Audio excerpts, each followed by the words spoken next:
नमस्कार दोस्तों, सुप्रभात, गुड मॉर्निंग। कैसे हैं आप लोग? तो एक बार फिर से आप लोगों का स्वागत है हमारे जयनारायण व्यास विश्वविद्यालय जोधपुर के लोक प्रशासन विभाग और अंबेडकर अध्ययन केंद्र द्वारा आयोजित की जा रही इस विशेष ऑनलाइन कार्यशाला में। संविधान सभा के 7वें सत्र पर हम लोग चर्चा कर रहे हैं और इस चर्चा में आप रोजाना सुबह जुड़ते हैं, उसके लिए तो मैं हमेशा आपका साधुवाद ज्ञापित करता ही करता हूँ, स्वागत भी करता हूँ। संविधान सभा का 7वां सत्र 4 नवंबर 1948 से शुरू हुआ था और 8 जनवरी 1949 तक चला। इस 2 महीने से अधिक अवधि में 36 दिन संविधान सभा की बैठक हुई। तो मेरे YouTube और Zoom के जो साथी हैं उनको मालूम होना चाहिए कि 36 दिन 7वां सत्र चला था। अवधि भले ही 2 महीने से अधिक ही हो, लेकिन कई बार छुट्टियां भी हुई, कई बार अवकाश भी हुए।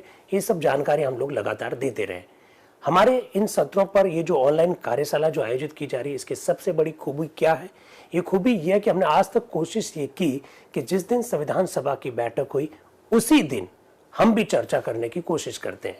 31 दिसंबर 1948 को संविधान सभा में जो कुछ हुआ उस पर हम चर्चा 31 दिसंबर 2023 को कर रहे हैं। यही इसकी सबसे बड़ी खूबसूरती है, ऐसा आप लोगों को इस मंच से कई बार बताया गया।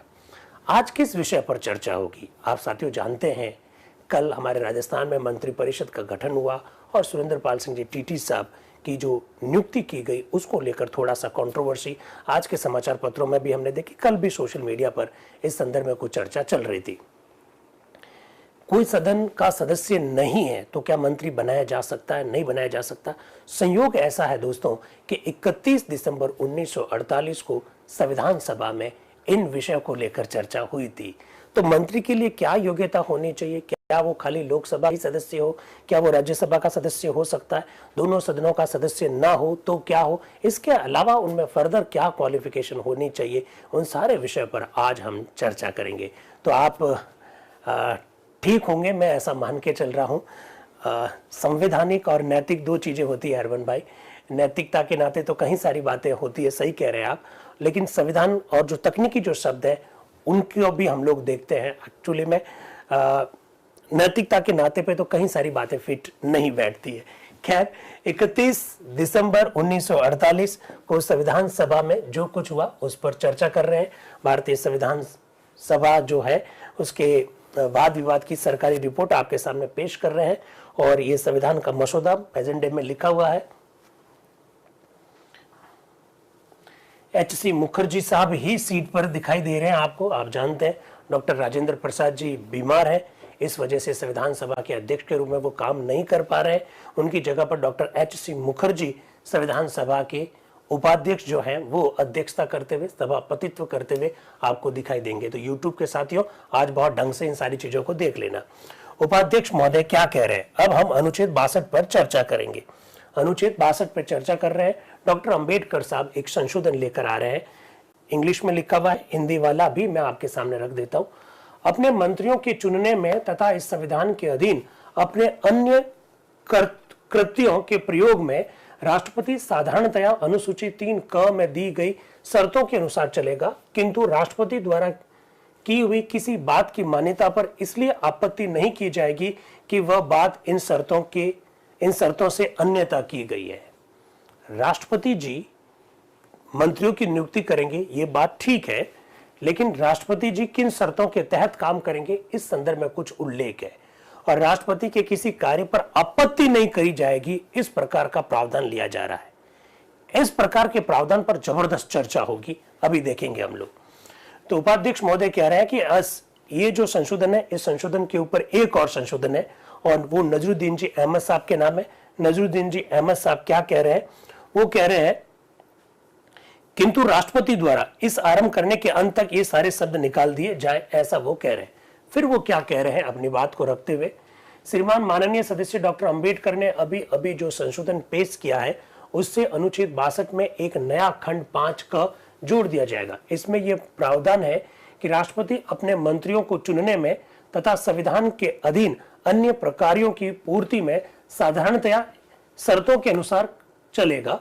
इस खंड के इस विभाग के संदर्भ में मेरा कोई झगड़ा नहीं है, किंतु अंतिम कुछ पंक्तियां जिन्हें मैं हटाना चाहता हूं उसको लेकर मुझे थोड़ी सी प्रॉब्लम है, वो आपत्तिजनक है। कम से कम उनका स्पष्टीकरण आवश्यक है। मैं निम्न शब्दों को हटाना चाहता हूं। किन शब्दों को हटाना चाहता हूं? कि राष्ट्रपति द्वारा जो काम किए गए उनके ऊपर किसी भी प्रकार की आपत्ति नहीं की जाएगी।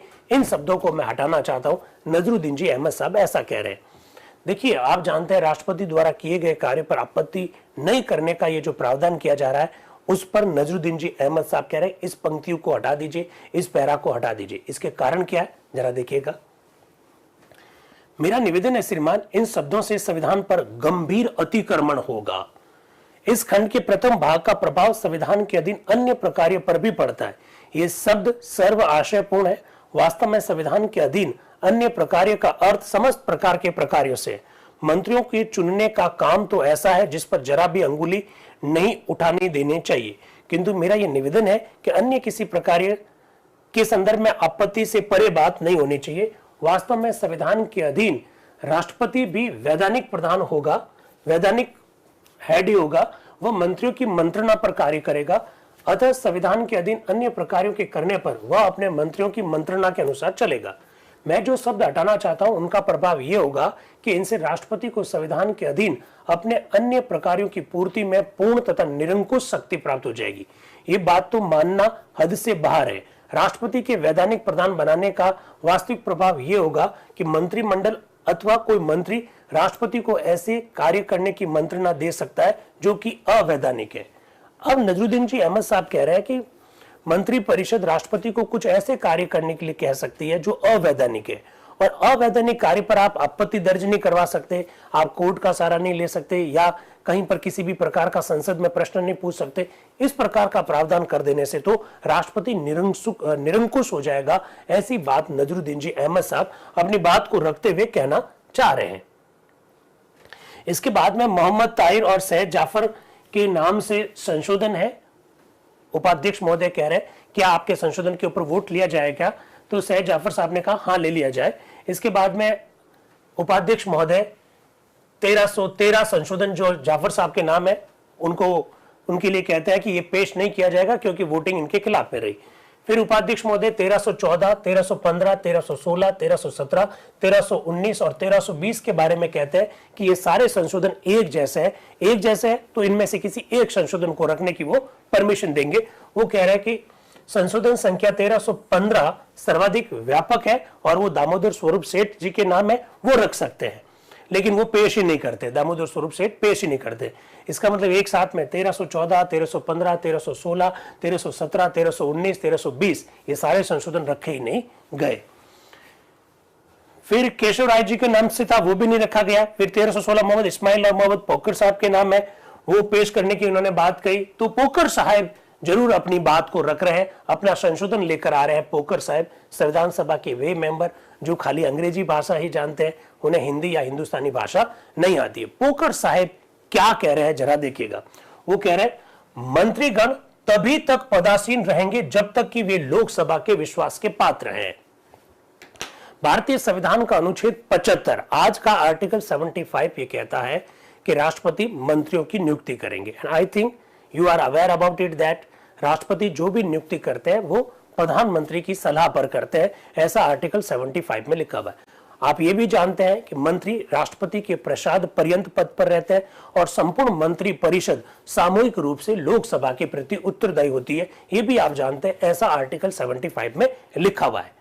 पोकर साहब संशोधन रखना चाहते हैं कि सभी मंत्री तभी तक पदासीन रहेंगे जब तक कि उन्हें लोकसभा का विश्वास हो। देख लीजिएगा, लोकसभा के विश्वास की बात कर रहे हैं। फिर वो कह रहे हैं श्रीमान मैं आरंभ से ही बता सकता हूं कि यह संशोधन कम्युनल नहीं है। पोकर साहब की बात मैं पहले से ही बता देता हूं। पोकर साहब संविधान सभा के एक मेंबर है, मुस्लिम मेंबर है। पोकर साहब ये कह रहे हैं कि जब भी मैं कोई बात कहता हूं तो मेरी बात को ये कहकर टाल दिया जाता है कि ये तो कम्युनल बात करते हैं, सांप्रदायिक बात कर रहे हैं। तो पोकर साहब कह रहे हैं मैं पहले से ही बता देता हूं, मैं कोई सांप्रदायिक बात नहीं कह रहा हूं और ना इसके पीछे कोई राजनीतिक उद्देश्य छुपा हुआ है। मुझे ये बात पिछले अनुभव के कारण कहनी पड़ रही है। इस संशोधन में यही बात कही गई है जो कि कुछ परिपाटी प्रचलित है, उसे संविधान में लिखित रूप से दे दिया जाए। वो कह रहे हैं कि मैं ये जानता हूं कि संसदीय शासन व्यवस्था के अंतर्गत मंत्री परिषद निम्न सदन के प्रति ही उत्तरदायी होती है। यह परिपाटी है, लेकिन जो परिपाटी है उसी को मैं संविधान में शामिल करना चाहता हूं, तो इसमें किसी भी प्रकार की कोई दिक्कत नहीं होनी चाहिए, ऐसा पोकर साहब कह रहे हैं। फिर वो कह रहे हैं निसंदेह ये परिपाटी है कि मंत्री उसी समय तक पदासीन रहेंगे जब तक कि वे लोकसभा के विश्वास पात्र हैं। जब तक वे लोकसभा के विश्वास पात्र रहेंगे, निसंदेह वे राष्ट्रपति द्वारा पदच्युत नहीं किए जाएंगे। किंतु व्यवहार में यह कहना सत्य नहीं है कि मंत्रीगण राष्ट्रपति के प्रसाद काल तक पदासीन रहेंगे। वो कह रहे हैं पोकर साहब कि यह बात तो ठीक नहीं है कि मंत्री राष्ट्रपति के प्रसाद पर्यंत पद पर रहेंगे। मंत्री लोकसभा के प्रसाद पर्यंत पद पर रहना चाहिए। जब तक लोकसभा का उन्हें विश्वास हासिल है, राष्ट्रपति किसी मंत्री को नहीं हटा सकते। बहुत टेक्निकल बात कहने जा रहे हैं, यूट्यूब और जून दोनों सुन लीजिए, बहुत टेक्निकल बात कहने जा रहे हैं। वो कह रहे हैं कि लोकसभा के प्रति उत्तरदायी होने चाहिए और लोकसभा का जब तक उन्हें विश्वास हासिल है तब तक उन्हें पद पर रहना चाहिए, और ये व्यवहार में ठीक नहीं है कि ये कह दे कि वो राष्ट्रपति के प्रसाद पर्यंत पद पर है। फिर वो कह रहे हैं वास्तव में ऐसा नहीं है कि निसंदेह ये परिपाटी ग्रेट ब्रिटेन और कुछ अन्य देशों में प्रचलित है, किंतु जब हम अपने देश के लिए लिखित संविधान की व्यवस्था कर रहे हैं तो मैं कोई कारण नहीं देखता हूं कि हम इन परिपाटियों से चिपटे हुए रहें। हम परिपाटी क्यों रखते हैं कि वो लोकसभा के प्रति उत्तरदायी होंगे? अरे आप कॉन्स्टिट्यूशन में क्यों नहीं लिखते हैं? जब हम अपना संविधान लिखित रूप में देने जा रहे हैं, जब हमारी औपचारिक रूप से संविधान सभा गठित होकर बैठक कर रही है, संविधान का निर्माण कर रही है, तो आप परंपराओं पर बातें क्यों छोड़ रहे हैं? आप लिखित संविधान में ये बात भी लिख क्यों नहीं देते हैं? ऐसा वो कह रहे हैं। फिर वो कह रहे हैं जब हमें संविधान में प्रत्येक बात को स्पष्टतः लिखने का अवसर मिल रहा है, तब भी क्या हम यूनाइटेड किंगडम और अमेरिका के उदाहरण पेश करने के लिए उन्हें छोड़ दें? हम ये कहते रहे, अरे जब हम औपचारिक रूप से यहां बैठ गए हैं लिखने के लिए संविधान को, तो हम परंपराओं पर बातें क्यों छोड़ रहे हैं? जब इतना लंबा, इतना बड़ा, इतना विस्तृत संविधान बना रहे, ये बात भी लिख दो ना, इसमें दिक्कत क्या है? ऐसा वो कह रहे हैं। संविधान में कागज पर वास्तविक परिस्थिति लिख देने में कुछ भी हानि नहीं है कि मंत्रीगण तब तक पदासीन रहेंगे जब तक कि लोगों का विश्वास उनके ऊपर बना रहे। मैं ये बात इसलिए कह रहा हूं क्योंकि इस संशोधन पर केवल एक ही संभावित आपत्ति हो सकती है कि ये तो ऐसी परिपाटी है जो संसार के समस्त भागों में लागू है। वो कह रहा है कि भाई मैं जो संशोधन रखना चाह रहा हूं, मुझे लगता है कि उस संशोधन पर एक आपत्ति हो सकती है। क्या आपत्ति हो सकती है? यार ये क्या बात हुई? दुनिया भर के देशों में ये परंपरा चल रही है, तो लिखने की कहां जरूरत है? तो पोकर साहब कह रहे हैं अरे जब हम बैठ गए हैं, तो जब इतना सारा बातें संविधान में लिख रहे हैं, तो इस बात को लिखने में हद क्या है, इसमें हर्ज क्या है, वो ऐसा पूछना चाह रहे हैं। अतः इसे संविधान में रखना अनावश्यक है, ऐसा वो लोग कह सकते हैं। वास्तव में मैं अनुभव करता हूं कि यहां जो कार्य प्रणाली है उसके कारण मैं घाटे की स्थिति में हूं। अब पोकर साहब थोड़े से नाराज होते हुए दिखाई देते हैं। वो कह रहे हैं कि संविधान सभा की जो कार्य प्रणाली है उसके अंतर्गत मैं थोड़ी सी घाटे की स्थिति में हूं। पोकर साहब ऐसा कह रहे हैं। वो कह रहे हैं इस कार्य प्रणाली के अंतर्गत जब तक डॉक्टर अंबेडकर खड़े होकर आपत्ति नहीं करते, तब तक किसी को यह पता नहीं लग सकता कि उसके संशोधन पर क्या आपत्ति है। मैंने कहा ना, डॉक्टर अंबेडकर को संविधान का जनक क्यों कहा जाता है? की रोल में थे संविधान सभा में, और खासकर 7वें सत्र में तो आप बार बार इस बात को देख रहे हैं कि संविधान सभा के विभिन्न सदस्य डॉक्टर अंबेडकर के बारे में क्या कह रहे हैं। वो कह रहे हैं कि इस कार्य प्रणाली में मैं घाटे की स्थिति में हूं। संविधान सभा की स्थिति यह है कि जब तक डॉक्टर BR अम्बेडकर खड़े होकर ये नहीं कहते हैं कि मैं इसके ऊपर आपत्ति करता हूं, तब तक संविधान सभा को मालूम ही नहीं पड़ता है कि किस विषय पर क्या आपत्ति है। ऐसा पोकर साहब कह रहे हैं। प्रत्येक विषय पर वे ही अंत में बोलते हैं। प्रस्तावक अथवा सभा के किसी अन्य सदस्यों को इन आपत्तियों के उत्तर देने अथवा सभा को यह बताने का अवसर नहीं मिलता है कि वे आपत्तियां ठीक है अथवा नहीं। मैं कार्य प्रणाली पर जरा भी आपत्ति नहीं कर रहा हूं। अभी तो आपत्ति करी थी वैसे तो। मैं तो केवल यही बता रहा हूं कि यहां की कार्य प्रणाली क्या है। अतः मुझे पूर्व कल्पना करने की आवश्यकता पड़ती है कि किस प्रकार के सीधे साधे संशोधन पर संभवतः क्या आपत्ति हो सकती है। ऐसा पोकर साहब अपनी बात को रखते हुए कह रहे हैं। फिर वो कह रहे हैं कि अनुच्छेद 61 पर वाद विवाद के संदर्भ में माननीय के संतानम ने जो कुछ कहा था, उससे मुझे ख्याल हुआ कि संभवतः केवल यही आपत्ति की जाएगी कि ये परिपाटी तो पूरी दुनिया में प्रचलित है, अतः इसे पत्र पर लिखना कठिन होगा और यह अनावश्यक भी है। इस पूर्व कल्पित आपत्ति पर मेरा निवेदन है, अपनी स्वतंत्रता प्राप्त करने के पश्चात भी हमें आगे दासवत यानी गुलाम नहीं रहना चाहिए। निसंदेह अब तक हम दासवत ग्रेट ब्रिटेन और ब्रिटिश राष्ट्रमंडल के अन्य भागों की परिपाटी का अनुसरण करते रहे हैं। पोकर साहब कह रहे हैं हम क्यों, बस कुल मिलाकर उनका सार यही, हम परिपाटी क्यों रखें। इंग्लैंड में ऐसा चलता है, दुनिया के उन देशों में ऐसा चलता है, तो क्या करें चलता है तो। अरे भाई, जब हम खुद अपना संविधान लिखित रूप में देने जा रहे तो इस एक लाइन को लिखने में दिक्कत क्या है, ऐसा पोकर साहब कह रहे हैं। बात में दम तो है। फिर वो कह रहे हैं, श्रीमान जैसा कि मैं कह चुका हूं, मैंने अपने संशोधन पर संभावित आपत्ति की कल्पना कर ली है और मैं कहता हूं कि ये कोई आपत्ति है ही नहीं।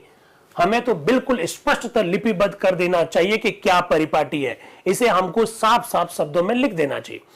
श्रीमान माननीय डॉक्टर अंबेडकर द्वारा पेश किए गए संशोधन के बाद के भाग को निकाल देने के संदर्भ में मेरे माननीय मित्र मिस्टर नजरुद्दीन अहमद का जो संशोधन है, मैं उसका हार्दिक समर्थन करता हूं। मिस्टर नजरुद्दीन अहमद के संशोधन में इन शब्दों के निकाल देना का सुझाव है। क्या सुझाव है? किंतु राष्ट्रपति द्वारा की गई किसी बात की मान्यता पर इसलिए आपत्ति नहीं की जाएगी कि वह बात इन शर्तों के से अन्यथा की गई। उन्होंने कहा कि नजरुद्दीन जी अहमद साहब ने जो संशोधन रखा उससे मैं सहमत हूं कि राष्ट्रपति के कार्यों पर आपत्ति नहीं करने वाली जो बात है वो हटा दी जाए, उससे मैं भी सहमत हूं, ऐसा पोकर साहब अपने उद्बोधन के अंतर्गत कह रहे हैं। पोकर साहब आज थोड़े से आक्रामक हैं और वो संविधान सभा की जो कार्य प्रणाली अब तक जो बनाई गई उससे थोड़े से संतुष्ट भी नजर नहीं आते। आगे वो क्या कह रहे हैं जरा देखिएगा। केवल ये बात कि ये एक ऐसे सदस्य द्वारा पेश किया जा रहा है जो कि एक मुस्लिम है। मैं ये इसलिए कह रहा हूं श्रीमान कि कल मुझे ये देखकर आश्चर्य हुआ कि डॉक्टर अंबेडकर ने मिस्टर केटीएम अहमद शाह के एक संशोधन पर बोलते हुए सभा से ये कहा था कि ये स्मरण रखना चाहिए कि ये संशोधन केवल मुसलमानों द्वारा ही पेश किए जाते हैं तथा वे ही उनका समर्थन करते हैं। मैं पूछता हूं श्रीमान कि क्या कोई संशोधन अथवा उसके पीछे युक्ति केवल इसलिए बलहीन हो जाती है कि प्रस्तावक एक मुसलमान है अथवा एक ईसाई है अथवा अनुसूचित जाति का है अथवा किसी अन्य अल्पसंख्यक जाति का? मुझे यह देखकर बहुत खेद है कि एक और तो डॉक्टर अंबेडकर ने इस संविधान को शीघ्र पास करने का अत्यंत कठिन कार्य इतना त्याग करके अपने ऊपर ले लिया है, वह देश की मान सेवा है, पर मुझे जरा भी आशा नहीं है कि वे ऐसे तर्कों का शरण लेंगे। अब वो पोकर साहब कह रहे हैं कि भाई मैं मुसलमान हूं इसलिए मेरे संशोधन को स्वीकार नहीं किया जाए, ये तो ठीक बात नहीं है। वो कल के डॉक्टर बी आर अम्बेडकर के उद्बोधन का भी उल्लेख कर रहे हैं, ऐसा वो कह रहे हैं और डॉक्टर अंबेडकर की प्रशंसा भी कर रहे हैं। वो कह रहे हैं कि उन्होंने इतनी मेहनत की है, इतना त्याग करके इस संविधान का निर्माण किया, लेकिन ऐसे तर्क तो ठीक नहीं है, ऐसा पोकर साहब कह रहे हैं। तो उपाध्यक्ष महोदय पोकर साहब को रोक रहे हैं। वो कह रहे हैं आप अपने आप को संशोधन तक ही सीमित रखिए, दूसरी बात मत बोलिए।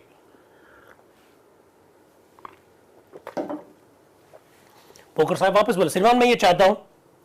तो उपाध्यक्ष महोदय कह रहे हैं कृपया मेरे सुझाव पर अमल कीजिए, जैसा मैंने कहा वैसा कीजिए, आप अपने आप को संशोधन तक ही सीमित रखिए। फिर वो कह रहे हैं कि मुझे इस बात का ख्याल नहीं करना चाहिए कि इसका प्रस्तावक एक मुसलमान है। श्रीमान मैं ये कहने का अधिकारी हूं कि अन्य मुस्लिम सदस्यों द्वारा प्रस्तावित संशोधनों के संदर्भ में जो कुछ हुआ उसे ध्यान रखते हुए। तो उपाध्यक्ष महोदय कह रहे हैं अब आपको इससे ज्यादा अधिक बोलने की आवश्यकता नहीं है। तो पोकर साहब वापस बोल रहे हैं ठीक है श्रीमान, मैं आपसे पूर्णतः सहमत हूं। मैं केवल इस बात को स्पष्ट करना चाहता था, बस मैं केवल यही कहना चाहता था कि यदि अल्पसंख्यक जातियों के संशोधन का विरोध करने के लिए इस तरह के तर्क प्रस्तुत किए जाते हैं तो सभा में वाद विवाद का स्तर नीचा हो जाएगा और हमें इस स्तर को ऊंचा रखने का प्रयत्न करना चाहिए। पोकर साहब ने यह बात कही। इसके बाद में आए मोहम्मद इस्माइल साहब जो कि मद्रास के हैं, मुस्लिम हैं। वो क्या कह रहे हैं जरा देख लीजिएगा। मैं एक बात जानना चाहता हूं श्रीमान, क्या मैं जान सकता हूं कि क्योंकि संशोधनों के प्रस्तावकों को उत्तर देने का अधिकार नहीं होता और विशेषतया क्योंकि कुछ सदस्यों ने कुछ गंभीर बातें कही है, कुछ सदस्यों पर व्यक्तिगत व्यंग्य भी किए गए हैं, अतः क्या वे उत्तर देने का अवसर आने पर उनका उत्तर दे सकते हैं, विशेषतया जबकि उन्हें व्यंग्य और सभा में किए गए अनुचित और असंगत कथनों का उत्तर देने का अवसर प्राप्त हो। समस्त संसदीय वाद विवादों में किसी गंभीर संशोधन, किसी आशयपूर्ण संशोधन के प्रस्ताव को अंत में उत्तर देने का अधिकार है, तो क्या हमारे यहां पर इस प्रकार का अधिकार होगा? ठीक है, तो यह बात भी अपने को मालूम होनी चाहिए। इसके बाद में उपाध्यक्ष महोदय क्या कह रहे हैं, मैं निसंदेह किसी सदस्य को अनुचित आक्षेप का उत्तर देने से नहीं रोकूंगा। इस विषय में मुझे अपने मन में सर्वथा कोई संदेह नहीं है। साथ ही साथ मैं अपनी शक्तियों का प्रयोग करके सदस्यों को समझाऊंगा कि वे उत्तर देते समय ऐसी भाषा का प्रयोग नहीं करें। मैंने पोगर साहब से भी यही प्रार्थना की थी। मेरे विचार से आप सहमत होंगे कि बिना अनावश्यक संघर्ष के कार्य संपादन करने का यही उपाय है। इसके बाद में मोहम्मद इस्माइल साहब कह रहे हैं, मैं आपके परामर्श को समझता हूं तथा उससे सहमत हूं। श्रीमान, सदस्यों को कोई आवेशजनक भाषा का प्रयोग नहीं करना चाहिए। मुझे आशा है कि आपका यह परामर्श सभा के सभी वर्गों के लिए है। मोहम्मद इस्माइल साहब कह रहे हैं कि सर, मैं आपकी बातों से पूर्णतया सहमत हूं और मैं भी ये चाहता हूं कि आवेशपूर्ण भाषा का प्रयोग नहीं किया जाए, लेकिन आपका ये जो सुझाव है सभा के सभी वर्गों के लिए है ना। तो उपाध्यक्ष महोदय क्या कह रहे हैं, क्या सभापति ने कोई ऐसी बात कहने का अपराध किया है कि जो सभा के एक वर्ग के लिए ही हो? मेरे विचार से ऐसा कभी नहीं हुआ है, ऐसा उपाध्यक्ष महोदय कह रहे हैं। फिर मोहम्मद इस्माइल साहब वापस बोल रहे हैं, इसी पर मैं आपसे बल दिलवाना चाहता हूं श्रीमान, मुझे यह बाधा इसलिए डालनी पड़ी थी कि कुछ आवेशजनक बातें कही गई थी, वे सर्वथा अकारण थी। अतः मैं आपके इस कथन के लिए कृतज्ञ हूं कि आपका परामर्श सभा के केवल एक ही वर्ग के लिए नहीं है, प्रत्युक्त सभी वर्गों के लिए बाधा करने के लिए मैं आपसे क्षमा चाहता हूं। ऐसा कहकर इस्माइल साहब बैठ जाते हैं। तो संविधान सभा में इस प्रकार की बातें भी हुई, उस पर भी थोड़ा सा अपना ध्यान जाना चाहिए, क्योंकि संविधान का निर्माण किस तरह से हुआ उन परिस्थितियों की जानकारी हमें होना चाहिए। आगे जरा देखिएगा उपाध्यक्ष महोदय क्या कह रहे हैं। पोकर साहब, आप अपना स्टेटमेंट जारी रखो, आप अपनी बात को कंटिन्यू करो, क्योंकि बीच में कौन आ गए थे? इस्माइल साहब आ गए थे। खैर, पोकर साहब आगे क्या कह रहे हैं, श्रीमान, मैं आपके परामर्श का सादर पालन करूंगा। मैं आवेशजनक बातें नहीं कहना चाहता और न ही इस विषय पर अधिक बोलना चाहता हूं। मैं जो कुछ कहना चाहता था पहले ही कह चुका हूं कि कोई सदस्य किसी जाति विशेष का है, ये बात ऐसा कहने का आधार नहीं बननी चाहिए कि कोई युक्ति विशेष का कुछ मूल्य नहीं है अथवा अमान्य है क्योंकि किसी जाति विशेष के सदस्य ने कही है। मैं ये बात विशेषतः इस कारण कहता हूं कि सभा के प्रत्येक सदस्य का यह कर्तव्य है कि वाद विवाद को उच्च स्तर पर रखे, हमें उसे निम्न स्तर पर नहीं ले जाना चाहिए जहां कि हम ऐसे कथनों से पहुंच जाएंगे। मैं इस विषय पर और अधिक नहीं कहना चाहता श्रीमान, मैं इस संशोधन को पेश करता हूं और ये आशा करता हूं कि इसे सभा पारित करे। इसके बाद में आते हैं प्रोफेसर केटी साहा। हाँ, पायन भाटी जी के मुंह से मैंने जैसे प्रोफेसर बोला तो उनकी जो चेहरे के जो हाव भाव है वो बताने लग गए कि मैं प्रोफेसर केटी साहा की बात ही कर रहा हूं। आप सबके वीडियो सब मुझे दिखाई देते हैं, जूम पर जो जुड़े हुए लोग होते हैं उन सब, बड़ी स्क्रीन लगी हुई है हमारे यहाँ पर, सब दिखाई देते हैं। तो यूट्यूब के साथ ही थोड़ा ध्यान से सुने इन सब बातों को। संविधान सभा के विभिन्न सदस्य किस तरह से बात रख रहे हैं, कौन सा प्रस्ताव आ रहा है वो देखिएगा। आज प्रोफेसर केटी साह के जबरदस्त संशोधन आने वाले हैं और ऐसे संशोधन भी आने वाले हैं जो सरप्राइज करेंगे। अंग्रेजी भाषा बोलनी आती है कि नहीं आती है? अंग्रेजी भाषा लिख सकते हैं कि नहीं लिख सकते? केटी साह कहेंगे कि जो अंग्रेजी भाषा लिख सकता है, अंग्रेजी भाषा पढ़ सकता है, अंग्रेजी भाषा में विचार व्यक्त कर सकता है, उसे ही मंत्री बनाया जाना चाहिए। तो जरा बताओ यूट्यूब के साथियों, ये क्या बात हुई? ऐसा प्रस्ताव आएगा, ऐसा संशोधन आएगा? अरे भाई, मेरे यूट्यूब के साथी विजय भाई कह रहे हैं कि जूम का लिंक शेयर कीजिए, हमको दे दीजिए, विजय भाई को दे दीजिए। तो ये कह रहे हैं, ऐसे ऐसे सुझाव आ रहे हैं। हरमन भाई कह रहा है I am teacher of English, I am teacher of Rajasthani. कैसे काम चलेगा हरमन भाई? चलिए आगे चलते हैं, क्या हो रहा है। प्रोफेसर केटी साह का नाम पुकारा जाता है, 1319 नंबर उनका संशोधन है। प्रोफेसर केटी साह कह रहे हैं कि श्रीमान इसके ऊपर वोटिंग करवा ली जाए। फिर उपाध्यक्ष महोदय कह रहे हैं इस संशोधन पर एक संशोधन और है, मैं उसे पेश करने की अनुमति देता हूं। तो नजरुद्दीन जी अहमद कह रहे हैं कि नहीं, इसके ऊपर वोटिंग करवा ली जाए। फिर इसके ऊपर वोटिंग होती है और फिर मोहम्मद ताहिर साहब कह रहे हैं कि मुझे कोई प्रॉब्लम नहीं है, आप वोटिंग करवा सकते हैं। और इसके बाद में नजरुद्दीन जी अहमद फिर कह रहे हैं कि मैं चाहता हूं कि इसके ऊपर वोटिंग करवाई जाए। फिर उपाध्यक्ष महोदय नाम पुकारते हैं मिहिर लाल चट्टोपाध्याय, संविधान सभा के ये मेंबर है, उनका नाम पुकारते हैं मिहिर लाल चट्टोपाध्याय। तो फिर नजरुद्दीन जी साहब फिर आपत्ति करेंगे, सर ये शाब्दिक संशोधन है, फिर भी आप रखने की उनको परमिशन दे रहे हैं। क्योंकि दोस्तों आप जानते हैं, क्या जानते हैं? आप जानते हैं कि शाब्दिक संशोधन रखने की परमिशन नहीं है। देखो क्या होता है, जरा देखते हैं। नजरुद्दीन जी अहमद कह रहे हैं ये औचित्य प्रश्न है श्रीमान, ये अच्छा संशोधन है किंतु ये कोरा शाब्दिक है। तो उपाध्यक्ष महोदय क्या कह रहे हैं, ये अच्छा संशोधन है चाहे शाब्दिक ही हो, अतः इसे पेश करने की अनुमति दी जाती है। उपाध्यक्ष महोदय कह रहे हैं मैं जानता हूं ये शाब्दिक संशोधन है, फिर भी इसे रखने की परमिशन दी जाती है क्योंकि ये अच्छा संशोधन है। यूट्यूब के साथ ही पीडीएफ मिलेगी क्या? पीडीएफ से क्या करोगे मेरे भाई प्रशांत भाई? पीडीएफ बहुत 22,000 पेज है, क्या करेंगे? और एक पेज के भी 2 टुकड़े कर रखे तो आपके लिए तो 40-42,000 पेज हो जाएंगे। इससे क्या करोगे आप? तो मैन जो बातें जो मैं बता रहा हूं उसको रजिस्टर लेकर बैठकर नोट करते रहा करें।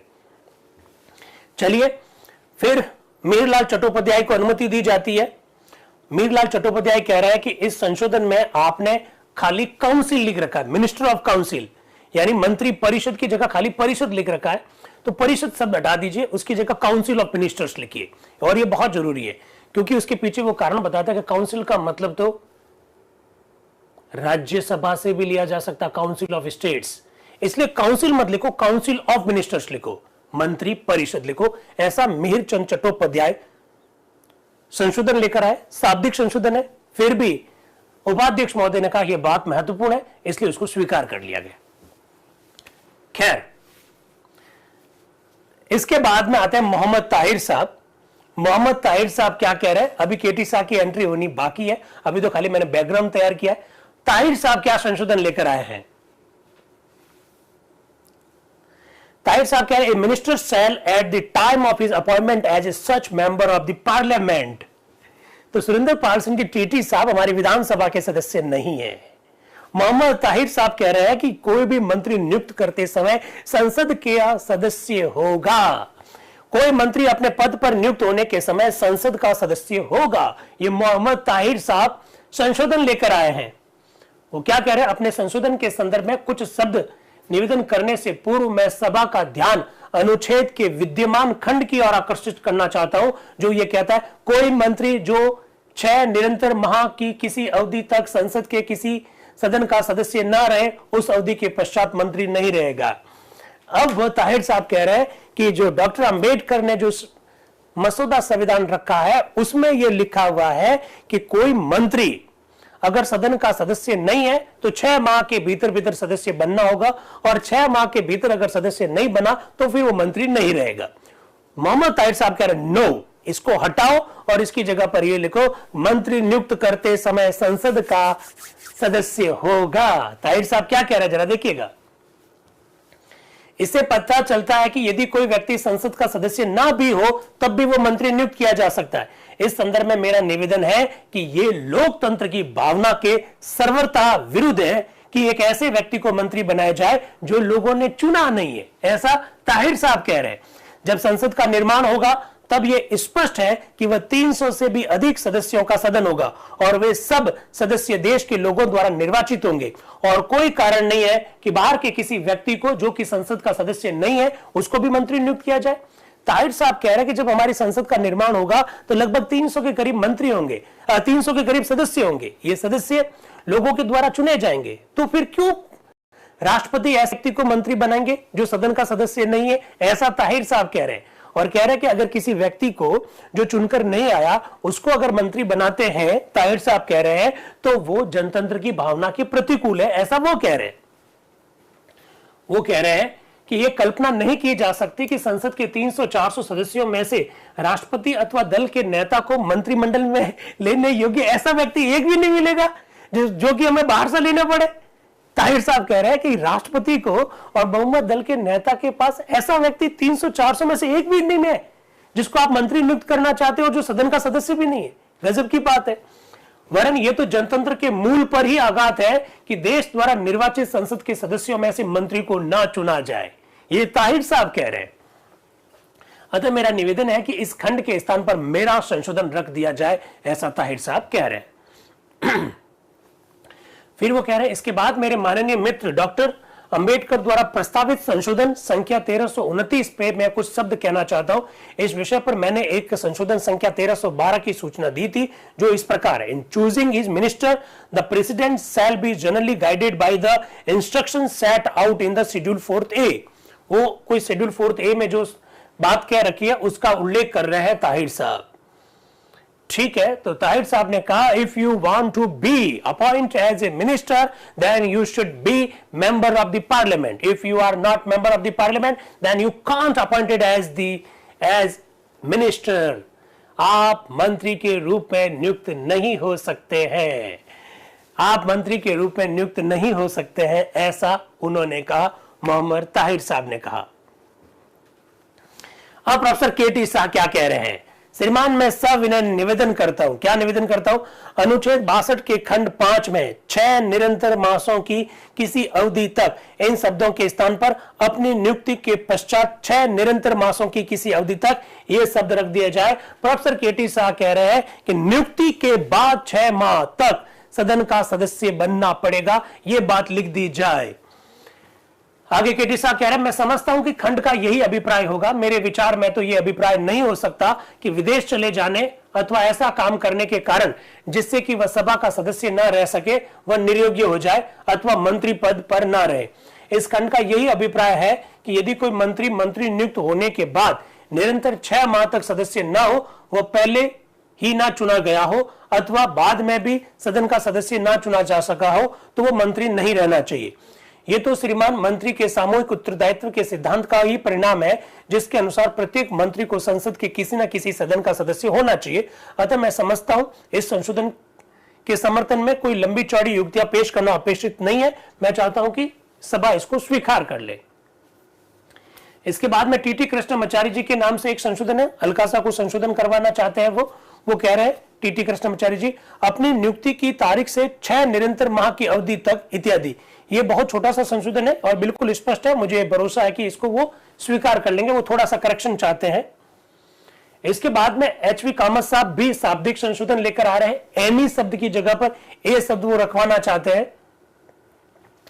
इसके बाद में प्रोफेसर सिब्बल लाल सक्सेना, एक और प्रोफेसर है प्रोफेसर केटी शाह के अलावा, प्रोफेसर सिब्बल लाल सक्सेना, वो क्या कह रहे हैं? वो कह रहे हैं कि अनुच्छेद 62 के खंड में संसद के किसी सदन, इन शब्दों की जगह पर लोकसभा रख दिया जाए। प्रोफेसर सिब्बल लाल सक्सेना जी ये कह रहे हैं कि if you want to be minister then you should be member of the house of the people. वहां लिखा हुआ है if you want to be minister then you should be member of the parliament. उन्होंने कहा parliament नहीं, लोकसभा लिखिए। यानी अगर आप मंत्री बनना चाहते हैं तो आपको लोकसभा का सदस्य होना चाहिए, न कि संसद का सदस्य होना चाहिए, ऐसा प्रोफेसर सिब्बल लाल सक्सेना जी कह रहे हैं। इसके बाद में इनका एक संशोधन और है। वो कह रहे हैं कि मेरा संशोधन में इस प्रकार से लिख दो, अनुच्छेद 62 के खंड 5 में सदस्य न रहे, इन शब्दों के स्थान पर निर्वाचित सदस्य न रहे, ये शब्द रख दिए जाए। प्रोफेसर सिब्बल लाल सक्सेना जी 2 संशोधन रख रहे हैं। एक, minister should be member of the house of the people, Lok Sabha का सदस्य ही मंत्री बनाया जाना चाहिए। और दूसरी बात, इलेक्टेड मेंबर ही मंत्री बनाया जाना चाहिए, ऐसा प्रोफेसर सिब्बल लाल सक्सेना जी कह रहे हैं। I think you are aware about the provision of article 75। According to article 75 minister संसद के किसी सदन का सदस्य होना चाहिए। अगर सदस्य नहीं है तो 6 माह में उसे सदस्य होना चाहिए। And I think you are aware that कि सदस्य लिखा हुआ है, निर्वाचित भी हो सकता है, मनोनीत भी हो सकता है। यानी संसद का मनोनीत सदस्य भी मंत्री बनाया जा सकता है। It should be very clear, ये आपको मालूम होना चाहिए। वो अलग बात है कि 1950 से लगाकर वर्ष 2023 की 31 दिसंबर तक आज तक किसी मनोनीत सदस्य को मंत्री नहीं बनाया गया, वो अलग बात है। मनोनीत सदस्य मंत्री बनाया जा सकता है, ये कॉन्स्टिट्यूशन ऐसा कहता है। प्रोफेसर सिब्बल लाल सक्सेना जी कह रहे बिल्कुल गलत है ये। आप सदस्य मत लिखिए, आप यूं लिखिए निर्वाचित सदस्य। यानी सदन का वो क्या होना चाहिए? निर्वाचित सदस्य ही होना चाहिए। नॉमिनेटेड मेंबर, मनोनीत सदस्य को मंत्री नहीं बनाया जाना चाहिए, ऐसा मैं कहना चाह रहा हूं। वीरू भाई, प्राइवेट मेंबर और इलेक्टेड मेंबर, प्राइवेट मेंबर नहीं कहते उसे मनोनीत सदस्य कहते हैं। तो सिब्बल लाल सक्सेना जी कह रहे हैं मनोनीत सदस्य मंत्री नहीं बनना चाहिए, खाली निर्वाचित होना चाहिए। और ये जो आपने लिखा ना मेंबर होना चाहिए, उसकी जगह पर आप लिखिए निर्वाचित मेंबर होना चाहिए, ऐसा वो कहना चाह रहे हैं। अब वो क्या कह रहे हैं सिब्बल लाल सक्सेना जी, जरा देखिएगा। ये एक आधारभूत संशोधन है। हमने संविधान में व्यवस्था की है कि राज्यसभा में 12 सदस्य मनोनीत किए जाएंगे, सभा में 12 सदस्य नियुक्त किए जाएंगे और लोकसभा में भी आंग्ल भारतीय सदस्य मनोनीत होंगे। तो वो फिर कह रहे कि मनोनीत सदस्य तो 12 तो राज्यसभा में हो गए, लोकसभा में 2 हो गए 12 और 2 14, इन लोगों को आप मंत्री क्यों बना रहे? वो कह रहे ये जनतंत्र यानी लोकतंत्र के सिद्धांतों के खिलाफ में है।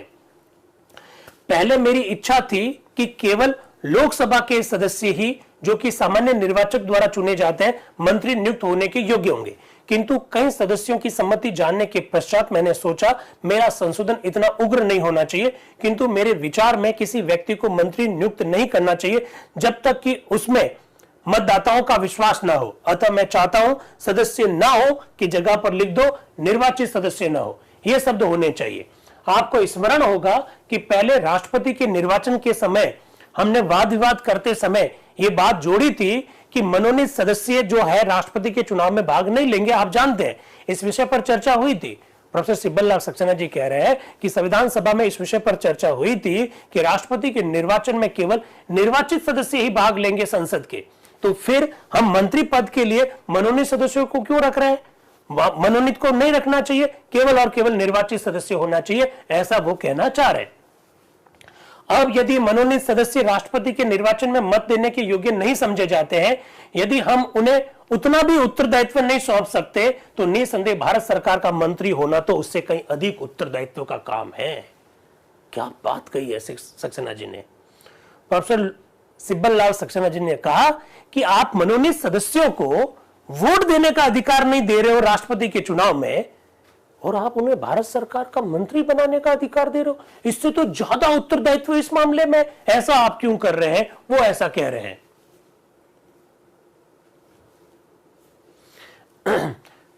यह अवस्था किसी प्रांत के मंत्रिमंडल के विषय में होगी। अतः यदि मनोनीत सदस्य राष्ट्रपति के निर्वाचन में मत देने के योग्य नहीं है, तो वो किसी सरकार के मंत्री होने के भी योग्य नहीं है। प्रत्येक मंत्री को, जो कि मंत्रिमंडल का सदस्य हो, खुले चुनाव में आना चाहिए। यदि वो चुना जाए तभी उसे मंत्री नियुक्त किया जाना चाहिए, अन्यथा तो यही होगा। कई प्रांतों में उच्च परिषद होगी यानी विधान परिषद होगी, वहां मनोनीत सदस्य होंगे और वे मनोनीत सदस्य मंत्री हो जाएंगे।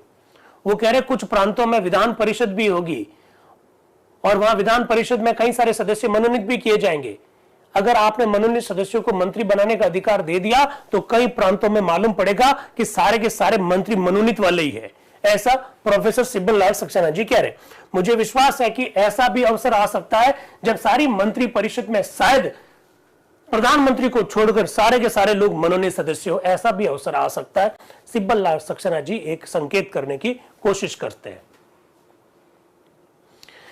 तो आप देख सकते हैं कि इस प्रकार से ये आगे बात चल रही है। फिर देखिए, अतः मैं ये चाहता हूं कि इस प्रश्न को उचित रूपेण समझा जाए। कदाचित यही मेरे माननीय डॉक्टर अंबेडकर का अभिप्राय था और उनका यह आशय था कि यदि कोई मंत्री 6 मास के भीतर ही किसी न किसी सदन का सदस्य नहीं बनेगा तो मंत्री नहीं रहेगा। इससे उनका निसंदेह यही आशय था कि वह चुना जाना चाहिए, और यदि यही उनका आशय था तो मैं उनकी बात का स्वागत करूंगा। ऐसा प्रोफेसर सिब्बल लाल सक्सेना जी कह रहे। तो दो बातें वो कह रहे हैं कि एक तो सारे मंत्री जो है वो निर्वाचित होने चाहिए और दूसरी बात वो लोकसभा से होने चाहिए। फिर वो कह रहे इसी प्रकार केंद्रीय संसद में राष्ट्रपति जिन 12 सदस्यों को मनोनीत करे वो ऐसे व्यक्ति हो सकते हैं जिनमें से अधिकांश मंत्रिमंडल में नियुक्त हो जाए। हो सकता है, ऐसी बात हो ही नहीं, किंतु यह सर्वथा संभव है और हमें ऐसी व्यवस्था करनी चाहिए कि कोई प्रधानमंत्री अपनी शक्ति का दुरुपयोग ना कर सके। उन्होंने कहा कि कभी कोई प्रधानमंत्री ऐसा आ सकता है जो सभी मनोनीत सदस्यों को मंत्री बना दे, और हो सकता है ऐसा ना हो, पर हो तो सकता है ना। इसलिए ऐसा प्रावधान मत करिए, निर्वाचित सदस्य ही मंत्री बनाए जाने चाहिए। ऐसा वो कह रहे हैं प्रोफेसर सिब्बल लाल सक्सेना जी। इसके बाद में आते हैं professor K T. Shah. Professor K T. Shah आ रहे हैं, अपना प्रस्ताव रख रहे हैं। क्या प्रस्ताव रख रहे हैं जरा देखिएगा। प्रत्येक मंत्री अपने पद के प्रकार्य और उत्तरदायित्व को ग्रहण करने से पूर्व किसी अधिकार स्वत्व के विषय में ऐसी घोषणा करेगा तथा ऐसा कार्य करेगा जैसे कि इस संविधान में राष्ट्रपति तथा उपराष्ट्रपति के लिए प्रावधान थे तय किए गए, और निम्नलिखित प्रपत्र के अनुसार राष्ट्रपति तथा अपने साथियों की उपस्थिति में शपथ लेगा अथवा गंभीर प्रतिज्ञान करेगा। वो कह रहे हैं कि राष्ट्रपति जिन लोगों को मंत्री नियुक्त करेंगे वह मंत्री अपने दायित्वों को ग्रहण करने से पहले एक शपथ लेंगे और उसमें वो सारे अपने अधिकारों की और अपने जो भी कोई संपत्ति है उसकी घोषणा करेंगे। श्रीमान मैं देखता हूं कि प्रपत्र यहां छपा हुआ नहीं है। मैं ये जानना चाहता हूं कि कोई पृथक चिट पर था जो मैंने दी है और शायद वो रह गई है। उपाध्यक्ष महोदय कह रहे हैं कि क्या प्रपत्र होगा, वो भी मैं बता देता हूं। मैंने आपके कार्यालय में भेजा था वो प्रपत्र, लेकिन मुझे लग रहा है कि ये प्रपत्र यहां लिखा हुआ नहीं है। तो उपाध्यक्ष महोदय कह रहे हैं आपने कोई प्रपत्र नहीं भेजा, मेरे कार्यालय में कोई प्रपत्र नहीं आया। तो प्रोफेसर केटी साह कह रहे शायद मैं भूल गया हूंगा। मैं कार्यालय को दोष नहीं दे रहा हूं, प्रपत्र तो वही है जो मैं एक बार पढ़ चुका हूं, लेकिन मैं जुबानी तौर पर मुझे याद है, मैं वो भी पढ़कर सुना सकता हूं, ऐसा प्रोफेसर केटी साह कह रहे हैं। तो उपाध्यक्ष कह रहे हैं आप अपना स्टेटमेंट जारी रखो, कोई समस्या नहीं है। तो प्रोफेसर केटी साह क्या कह रहे हैं, श्रीमान ये एक ऐसा संशोधन है जिस पर मैं सिद्धांत विभिन्न दृष्टिकोणों से बल देता हूं, कभी राष्ट्रपति के विषय में तो कभी मंत्री के लिए तो कभी प्रधानमंत्री के बारे में। मेरे लिए यह अत्यंत दुखद और आश्चर्यजनक बात हुई कि कल जबकि मसौदा समिति के अध्यक्ष ने मेरे एक संशोधन का अत्यंत संतोषजनक रूप से तर्क संगत उत्तर दिया था, किंतु इस बात विशेष का उन्होंने उत्तर नहीं दिया। मैं नहीं जानता कि भूल से इसका उत्तर देना रह गया अथवा उन्होंने जानबूझकर चुप्पी साध ली थी। मैंने ध्यान करके उन्हें स्मरण कराया कि राष्ट्रपति के विषय में इसी प्रकार के संशोधन के संदर्भ में वाद विवाद के समय उन्होंने मुझे आश्वासन दिया था, या कम से कम उन्होंने कुछ वचन सा दिया था कि यदि कभी और जब कभी यह विषय मंत्रियों के बारे में आएगा तो हम लोग इस पर विचार कर सकते हैं। उन्होंने कहा कि जब राष्ट्रपति के विषय पर जब चर्चा चल रही थी तब भी मैंने यह संशोधन रखा था, तो मसौदा समिति के अध्यक्ष ने मुझसे वादा किया था कि राष्ट्रपति के संदर्भ में नहीं, आगे जब मंत्री और प्रधानमंत्री के बारे में जब जिक्र करेंगे तब उन बातों को जोड़ सकते हैं। प्रोफेसर केटी साह कह रहे हैं वो मौका आ गया है, अब हम मंत्रियों के बारे में ही चर्चा कर रहे हैं, तो मैं मसौदा समिति के अध्यक्ष को उनका वादा याद दिलाना चाहता हूं, ऐसा प्रोफेसर केटी साह कह रहे हैं।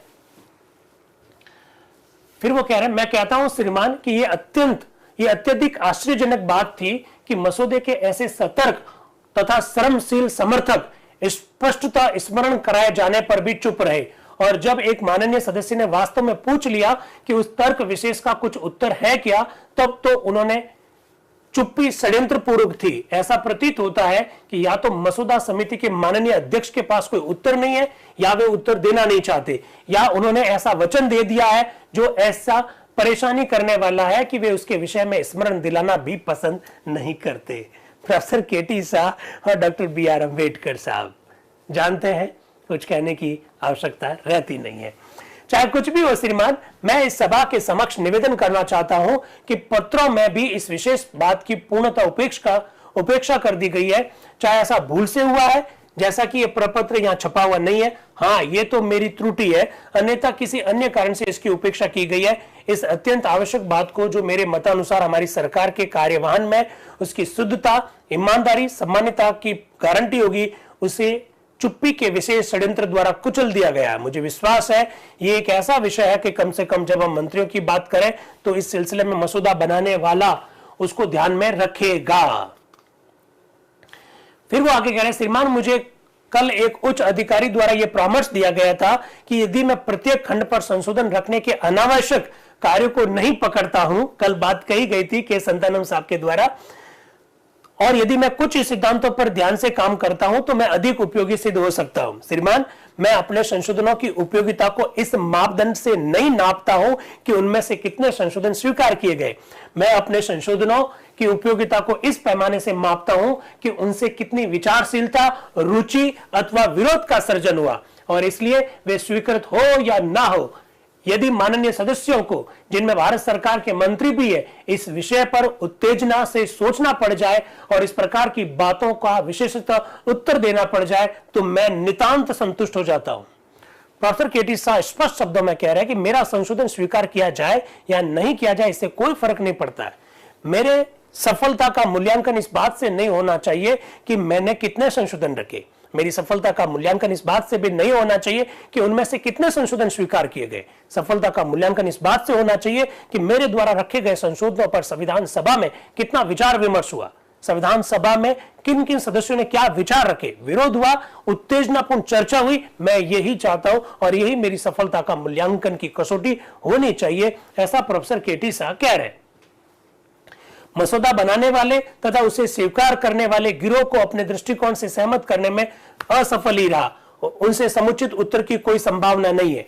मैं तो बात रख रहा हूं कि उनकी वांछनीयता असंदिग्ध है, किंतु फिर भी इतना ही नहीं, मुझे उत्तर नहीं दिया जाता, वरन मैं जो भी बात कहता हूं उसे पत्रों को भी दबा दिया जाता है तथा प्रकाशित नहीं किया जाता। ये चुप्पी का षड्यंत्र कुछ भी हो विचित्र है। मुझे विश्वास है कि इस अवसर पर चुप्पी तोड़ दी जाएगी। मुझे भरोसा है इस अवसर पर मुझे ऐसा उत्तर दिया जाएगा जिससे मुंह तोड़ उत्तर कहा जाता है, और मुझे विश्वास है कि कम से कम इस बार उत्तर ऐसा मुंह तोड़ होगा कि मैं कम से कम इस सभा में तो इस प्रकार का संशोधन रखना ही बंद कर दूं। प्रोफेसर केटी शाह कह रहे हैं, इस बार मुझे मालूम है कि मुझे मुंह तोड़ जवाब दिया जाएगा, और मैं चाहता हूं कि मुझे मुंह तोड़ ऐसा जवाब दिया जाए कि मैं आगे से संशोधन रखना ही छोड़ दूं, लेकिन जवाब तो दे मुझे, ऐसा प्रोफेसर केटी शाह कह रहे हैं। इसके बाद में एच.वी. कामत साहब का नाम पुकारा जाता है। एच.वी. कामत साहब क्या संशोधन लेकर आए, जरा देखिएगा। इंग्लिश में लिखा हुआ है, फिर हिंदी में भी लिखा हुआ है। प्रत्येक मंत्री, जिसमें प्रधानमंत्री भी शामिल है, अपना पद ग्रहण करने से पूर्व संसद को अपने किसी हित, स्वतः, अंश, संपत्ति अथवा अधिकार का ब्यौरा देगा जो कि उसे किसी ऐसे कार्य, व्यापार या वाणिज्य में हो जिस पर राज्य का नियंत्रण हो या जिसे किसी प्रकार राज्य से सहायता, रक्षण अथवा आर्थिक मदद मिलती हो। संसद उस विषय पर ऐसे तरीके से निर्णय करेगी जो कि वह उन परिस्थितियों में आवश्यक अथवा उपयुक्त समझते हैं। एच.वी. कामत साहब का भी संशोधन कुछ प्रोफेसर केटी शाह से मिलता जुलता है।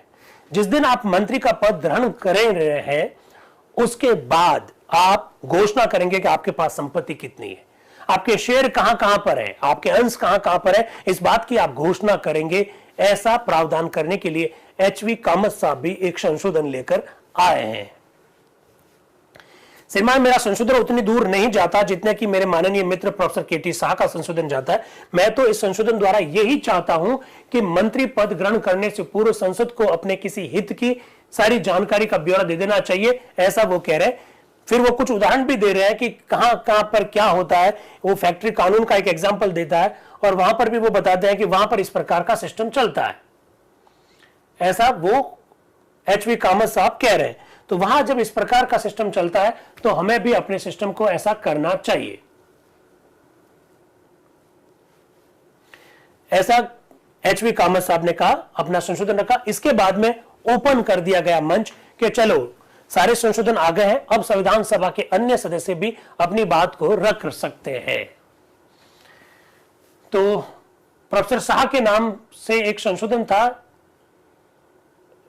उपाध्यक्ष महोदय ने हालांकि चर्चा के लिए कहा, लेकिन इसके बावजूद भी नाम पुकार दिया प्रोफेसर शाह का। तो नजरुद्दीन अहमद ने कहा, अरे ये तो एक नया अनुच्छेद है, ये संशोधन नहीं है। तो प्रोफेसर केटी शाह ने कहा, हाँ ये नया अनुच्छेद है, ये संशोधन नहीं है। तो उपाध्यक्ष महोदय ने कहा, ठीक है, आप जैसा ठीक समझे। अब उपाध्यक्ष महोदय कह रहे हैं अब हम इसके ऊपर सामान्य चर्चा कर सकते हैं, लेकिन इसके बावजूद भी प्रोफेसर केटी शाह को कहा गया कि आप अपना संशोधन रखना चाहे तो रख सकते हैं। फिर अमेय कुमार घोष जो कि है वो बिहार से है, वो क्या कह रहे हैं, सर ये एक नया अनुच्छेद है, हम पहले अनुच्छेद 62 को समाप्त करें, इसके बाद ही नया अनुच्छेद ले सकते हैं। आप ये नया अनुच्छेद से संबंधित संशोधन यहां क्यों रखवाना चाह रहे हैं, ऐसा अमेय कुमार घोष कह रहे हैं। तो उपाध्यक्ष महोदय कह रहे हैं, मान लीजिए हम एक बार कानून की अच्छाइयों को भूल जाते हैं, जो नियम है उसको भूल जाते हैं, रखना दीजिए ना, क्या दिक्कत है। इसके बाद प्रोफेसर केटी शाह आ रहे हैं भाई। अब प्रोफेसर केटी शाह ऐसे लोगों को मंत्री बनने से रोक देंगे जिनको अंग्रेजी का ज्ञान नहीं है। अंग्रेजी का ज्ञान नहीं है, ऐसे लोगों को कैसे रोकेंगे, अभी चर्चा करेंगे। हमारे YouTube के एक साथी चयन प्रकाश जी, राजस्थान के वर्तमान मंत्रिमंडल में सुरेंद्रपाल सिंह टीटी मंत्री बनाया गया, इस पर विवाद को स्पष्ट करें। सुरेंद्रपाल जी सदस्य नहीं है, ये बात सही है। अनुच्छेद 164 ये कहता है कि बनाया जा सकता है, सदस्य मंत्री बना दिया गया, नियुक्त होने के 6 माह के भीतर उनको सदन का सदस्य होना है। दूसरी बात यह है कि आचार संहिता लगी हुई, क्या नियुक्त किया जा सकता है, ये आपका अगर प्रश्न है तो आज अखबारों में बहुत कुछ लिखा हुआ है। मैंने तो मेरा कल बात इंस्टा पर कह दी थी। मुझे प्रथम दृष्टया इसमें किसी भी प्रकार का मामला लगता नहीं है। आचार संहिता का उल्लंघन की जो बात कही जा रही है, देखिए क्या आचार संहिता का उल्लंघन का मामला है या नहीं है, इससे मतदाता प्रभावित होगा। मतदाता को फायदा नहीं दिया गया, जो खुद चुनाव लड़ रहा है उनको मंत्री बनाया गया। हालांकि ये भारत के संवैधानिक इतिहास में पहली बार हुआ है कि कोई व्यक्ति चुनाव लड़ रहा है, उसी दौरान उन्हें मंत्री बना दिया जाए, ये पहली बार हुआ है। कुछ मित्र लोग भी कह रहे हैं, आज अखबारों में भी बड़े बड़े नेताओं के स्टेटमेंट भी छपे हैं कि ये आदर्श आचार संहिता का उल्लंघन है। दो बातें हैं, ये स्टार्टिंग में भी ऐसी बात हुई, एक है संवैधानिक और एक है नैतिकता। नैतिकता के नाते तो इसमें दो राय नहीं है कि इससे मतदाताओं को प्रभावित करने के लिए ही कहा गया कि देखो तुम जिताओगे तो ये व्यक्ति तो मंत्री बना दिए गए, अगर तुम नहीं जिताओगे तुम मंत्री पद खो दोगे, तो इसमें तो नैतिकता के नाते तो ये ठीक बात लगती है। लेकिन संविधान की दृष्टि से इन पर कोई रोक नहीं लगा सकते, मंत्री बनाया जा सकते हैं संविधान की दृष्टि से। तकनीकी दृष्टि से मैं बात कर रहा हूं, जो मेरे YouTube के जो साथी प्रश्न पूछ रहे हैं उसका मैं जवाब देने की कोशिश कर रहा हूं। तकनीकी दृष्टि से दिक्कत नहीं है, बाकी नैतिकता की दृष्टि से तो प्रॉब्लम है ही है। भाई आप याद कीजिएगा, मैंने आज से 5 साल पहले एक बात कही थी, शायद 2019 की आसपास की बात है। रंजन गोगोई साहब सुप्रीम कोर्ट से रिटायर्ड हो गए थे और रंजन गोगोई साहब को सुप्रीम कोर्ट से रिटायर्ड होने के बाद में राज्यसभा का सदस्य बनाया गया था, अगर आप लोगों को याद है तो उस समय भी मैंने ये कहा था कि तकनीकी रूप से उसमें कोई दिक्कत नहीं है, लेकिन नैतिकता के नाते तो थोड़ी सी प्रॉब्लम है। सेम बात यहां पर भी लागू हो रही है। तो संविधान, तकनीक में तो रोक नहीं है, वो मंत्री बना दिए गए, कोई प्रॉब्लम नहीं। लेकिन क्या इससे मतदाता प्रभावित होगा? तो मतदाताओं को प्रभावित करने के लिए तो उन्हें नियुक्त किया गया, ये भी बात सही है। ठीक है, चलिए हम प्रोफेसर केटी शाह के संशोधन पर बात कर लेते हैं। प्रोफेसर केटी शाह क्या कह रहे हैं, जरा देखिएगा।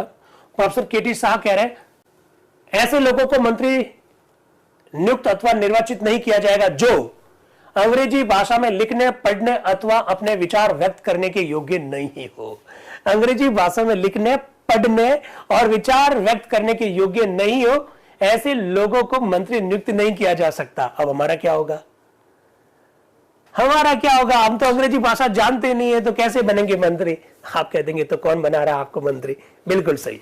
दूसरी बात, इस संविधान के प्रवर्तन में आने के 10 वर्ष के भीतर ही राष्ट्रभाषा में पढ़ने, लिखने अथवा अपने विचार व्यक्त करने के योग्य नहीं हो। राष्ट्रभाषा 10 वर्ष के भीतर राष्ट्रभाषा जो बनने वाली है उसके संदर्भ में भी पढ़ने, लिखने और विचार व्यक्त करने के योग्य नहीं हो, ऐसे व्यक्ति को भी नहीं बनाया जाएगा मंत्री, ऐसा प्रोफेसर केटी शाह कह रहे हैं। तीसरी बात, किसी समय ऐसे निर्वाचन अथवा नियुक्ति से पूर्व संघ की सुरक्षा, संरक्षा और अखंडता के विरुद्ध किसी अपराध के लिए दोषी सिद्ध ना हो चुका हो, किसी नैतिक पतन संबंधी अपराध का दोषी सिद्ध ना हो चुका हो, ऐसे निर्वाचन अथवा नियुक्ति से पूर्व किसी सार्वजनिक संस्था में सेवा कार्य न कर चुका हो अथवा किसी प्रकार का सामाजिक कार्य न कर चुका हो। सामाजिक कार्य नहीं किया है, मंत्री नहीं बनोगे। अंग्रेजी में बोल नहीं सकते, मंत्री नहीं बनोगे। राष्ट्रभाषा में विचार व्यक्त नहीं कर सकते, मंत्री नहीं बनोगे। नैतिक रूप से अनैतिक हो कहीं तो मंत्री नहीं बनोगे, ऐसा प्रोफेसर केटी शाह लेकर आए हैं। ठीक है, वो क्या कह रहे हैं? श्रीमान, कुछ बातें हैं जो मेरे मत अनुसार अवश्य पूरी हो जानी चाहिए। वो कह रहे हैं कि प्रथम दृष्टिपात पर संभवतः ऐसे लगे कि उन्हें संविधान में रखना शायद कुछ अनुपयुक्त सा लगे।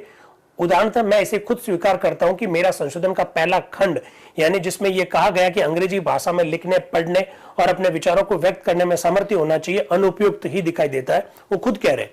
किंतु श्रीमान, वर्तमान अवस्था में जैसी स्थिति में हम हैं, हम अपनी राष्ट्रभाषा की अनुपस्थिति में यह अवश्य ही कि सदस्यगण इस योग्य हो कि वे संविधान संबंधी किसी जटिल विषय पर अथवा किसी कानून संबंधी अथवा भविष्य में संसद के समक्ष पेश होने वाले किसी विधि कार्य संबंधी किसी पेचीदे विषय पर अपने विचारों का आदान प्रदान वार्तालाप के लिए किसी सर्वज्ञात माध्यम द्वारा कर सके। प्रोफेसर केटी शाह कह रहे हैं कि राष्ट्रभाषा हमने घोषित नहीं कर रखी है, तो कम से कम एक ऐसी भाषा में विचार व्यक्त करने की क्षमता रखने वाले व्यक्ति को ही मंत्री बनाया जाना चाहिए, ऐसा प्रोफेसर केटी शाह कह रहे हैं। तो ये प्रोफेसर केटी शाह के विचार है। फिर प्रोफेसर केटी शाह संविधान सभा में एक बात भी कह रहे हैं कि संविधान सभा के मेरे मेंबर से मुझे आग्रह है कि आप केवल अपना हाथ खड़ा करने का ही काम न करें। वो क्या कह रहे हैं, जरा देखिएगा। मैं तो ये नहीं समझता कि इस सभा के किसी सदस्य का काम केवल हाथ उठाना ही है। मुझे तो विश्वास है कि जो कुछ भी यह कहा जाता है उसे प्रत्येक सदस्य विवेक से और ध्यान से समझ पाता है। अतः सभा के लिए ये एक हानि की बात होगी यदि सभा में कही गई कोई बात भाषा न समझने का कारण अथवा वाग्धारा में न जानने के कारण सभा के किसी वर्ग को ये समझ में ना आ सके। वो कह रहा है कि सभा के सदस्य केवल हाथ खड़ा करने या किसी का विरोध करने के लिए नहीं है, उनको बातें समझ में भी आनी चाहिए। तो बातें समझ में कैसे आएगी? जब वो एक ऐसी भाषा में बात करेंगे जो सब बातें सब उस भाषा को जानते हो। इस प्रकार से प्रोफेसर केटी शाह ने अपनी बात को रखा। संशोधन बड़ा जबरदस्त है, अंग्रेजी भाषा को जानने वाला व्यक्ति ऐसा रख दिया। इसके बाद में नजरुद्दीन जी अहमद साहब के संशोधन आते हैं। नजरुद्दीन जी अहमद साहब यहाँ शब्द जोड़ना चाहते हैं और वो शब्द जो लिखा हुआ उसको हटाना चाहते हैं। वो कह रहे हैं कि 62 में जो सर्वोच्च न्यायालय के अथवा संघ के किसी राज्य के उच्च न्यायालय के जो न्यायाधीश है ये शब्द हटा दिए जाए। वो इसलिए हटाने की बात कह रहे हैं। वो प्रोफेसर केटी शाह ने जो संशोधन रखा कि अंग्रेजी भाषा की जानकारी होना आवश्यक है, तो नजरुद्दीन जी अहमद साहब कह रहे हैं कि सुप्रीम कोर्ट के जज और हाई कोर्ट के जज इस प्रकार की भाषा आप हटा दीजिए। ये क्यों हटाने की बात कह रहे हैं जरा देखिएगा। वो कह रहे हैं कि वास्तव में इस संशोधन द्वारा प्रोफेसर शाह ने अपनी स्वाभाविक विचारशीलता से सरकारी सेवक, विशेषतः मंत्री, राष्ट्रपति और यहां तक कि सुप्रीम कोर्ट और हाई कोर्ट के जजेस पर कुछ शर्तें रखना चाहते हैं। वे उनके लिए जो शर्तें रखना चाहते हैं वे ये अंग्रेजी भाषा जानने वाला हो, राष्ट्रभाषा की जानकारी हो, इत्यादि इत्यादि। वो कह रहे हैं श्रीमान इस संशोधन के पीछे जो आशय है उसके विषय में मुझे कुछ नहीं कहना है। मैं भी इस विचार का समर्थन करता हूं, किंतु मेरा यह विचार अवश्य है कि हाईकोर्ट और सुप्रीम कोर्ट के जजेस के संदर्भ में यह बात लागू नहीं होनी चाहिए, क्योंकि हाईकोर्ट और सुप्रीम कोर्ट में जो भी जज बनते हैं वो निरीक्षर नहीं होते हैं, तो इसलिए यह बात होनी ही नहीं चाहिए, ऐसा वो कह रहे हैं। इसका अर्थ यह नहीं है कि मैं ऐसा चाहता हूं कि वे निरीक्षर हो अथवा अंग्रेजी अथवा राष्ट्रभाषा में अपने विचार व्यक्त करने के योग्य हो। वो कह रहे हैं या फिर वो नैतिक अपराधों से संबंधित हो। वो कह रहे हैं किंतु मेरा निवेदन है कि संविधान के मसौदे में ही हमने कुछ मापदंड निश्चित कर दिए जिनके आधार पर ही सुप्रीम कोर्ट और हाई कोर्ट के जजेस नियुक्त होंगे। उन्होंने कहा कि सुप्रीम कोर्ट और हाई कोर्ट के जजेस की नियुक्ति के संदर्भ में हमने कुछ क्वालिफिकेशन डाल रखी है। वहां हमने लिख रखा है कि भाई वकील होना चाहिए, इतने साल की सेवाएं होनी चाहिए वकील के रूप में, अगर सुप्रीम कोर्ट में जज बनना चाहता तो इतने साल से हाई कोर्ट में जज होना चाहिए। तो जब हमने वहां क्वालिफिकेशन डाल रखी है तो इसका मतलब अंग्रेजी भाषा तो वो जानता ही है, राष्ट्रभाषा तो वो जानेगा ही जानेगा, इसलिए ये सब बातें यहां पर लिखने की आवश्यकता नहीं है, ऐसा वो कहना चाह रहे हैं। अब वो कह रहे हैं कि ये सब बातें छोटी छोटी बातें हैं, चोर बाजारी में नहीं होना चाहिए, अनैतिक नहीं होना चाहिए, ये सब बातें ठीक तो है लेकिन यह शामिल करने की आवश्यकता नहीं है। फिर वो कह रहे हैं कि मैं हार्दिक आशा करता हूं कि नैतिक पतन संबंधी अपराधों पर पूर्व दंडित अथवा निरीक्षण न्यायाधीश को नियुक्त करने की संभावना पर विचार करने की बजाय तो हमारा देश स्वतंत्र ही न रहे तो बुरा नहीं है। फिर एचवी कामत साहब कहते हैं क्या मेरे माननीय मित्र की यह धारणा है कि चोर बाजारी के कारण दंडित व्यक्ति भी मंत्री नियुक्त किया जा सकता है? मुझे आश्चर्य है। तो नजरुद्दीन जी अहमद कह रहे हैं मैंने कोई व्यक्तिगत विचार प्रकट नहीं किया, मैंने तो सावधानी के साथ कहा कि हम श्री कामत के परिश्रम के लिए आभारी। श्री कामत ने कल ये बात कही थी कि ऐसे ऐसे लोग भी कुछ राज्यों में मंत्री बना दिए गए जिनके ऊपर चोर बाजारी का आरोप है और वो मंत्री बना दिए गए। तो उन्होंने कहा मैं तो उन्हीं की बात को इशारा करते हुए कह रहा हूं और सुप्रीम कोर्ट और हाई कोर्ट के जजेस जैसी बातें यहां से निकाल देनी चाहिए। अब आ रहे हैं आर के सिद्धवा जी जो कि मध्य प्रांत और बराड़ से हैं। उपाध्यक्ष महोदय, इस अनुच्छेद पर बहुत से संशोधन रखे गए, काफी वाद विवाद हुआ है। मेरा तो इतना कहना है कि राष्ट्रपति प्रधानमंत्री को नियुक्त करेगा और प्रधानमंत्री अपने सहयोगियों तथा अन्य मंत्रियों को नियुक्त करेगा। बहुत से संशोधन पेश किए गए जिसमें कहा गया कि राष्ट्रपति को उसी व्यक्ति को बुलाना चाहिए जो सभा का विश्वास पात्र हो और जो कि स्थिर मंत्रिमंडल का निर्माण कर सकता है।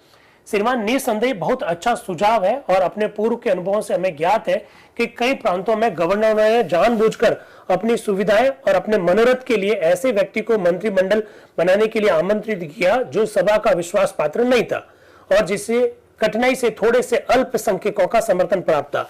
हमारे पास बंगाल, आसाम, उड़ीसा, सिंध और पंजाब के उदाहरण है और इन गवर्नरों ने ऐसे व्यक्तियों को नियुक्त करके सभा के तनिक भी विश्वास पात्र नहीं थे आपत्ति पैदा की। अच्छा, एक बात पूछता हूं मैं आपसे और ढंग से सुन लीजिएगा सारे लोग, जूम और यूट्यूब वाले दोनों। राष्ट्रपति प्रधानमंत्री को नियुक्त करते हैं, ये बात ठीक है, बहुत ध्यान से सुनना। और हम ये कहते हैं कि राष्ट्रपति लोकसभा में बहुमत दल के नेता को प्रधानमंत्री नियुक्त करता है। आशीष भाई, ठीक है, राष्ट्रपति लोकसभा में बहुमत दल के नेता को प्रधानमंत्री नियुक्त करता है। कौन से अनुच्छेद में यह बात लिखी हुई है? चेतन जी बताइए। निकेश, यूट्यूब वाले आप ही बताओ ना। महेंद्र भाई बताइए, कौन से अनुच्छेद में यह बात लिखी हुई है कि राष्ट्रपति लोकसभा में बहुमत दल के नेता को प्रधानमंत्री नियुक्त करता है? विराट भाई ने बताया आर्टिकल 75 सब क्लॉज 3। हरमन ने कहा नहीं।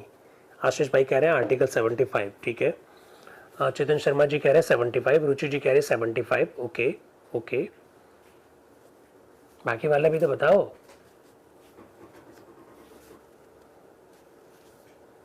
भरत सिंह जी 75, ठीक है। चंद्रवीर गर्ग साहब 75, ठीक है। गजेंद्र पवार साहब 75 third. Asha Kumari ji 75, okay okay.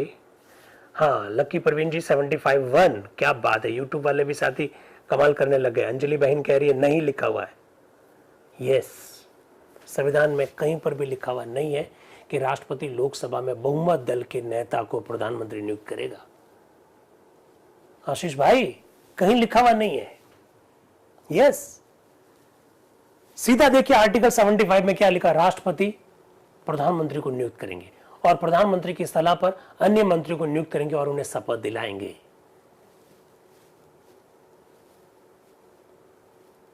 तो आप कहेंगे फिर क्या मर्जी से नियुक्त करता है? अरे parliamentary system of the government में उसी दल के व्यक्ति को, बहुमत दल के व्यक्ति को प्रधानमंत्री के पद पर नियुक्त किया जाता है।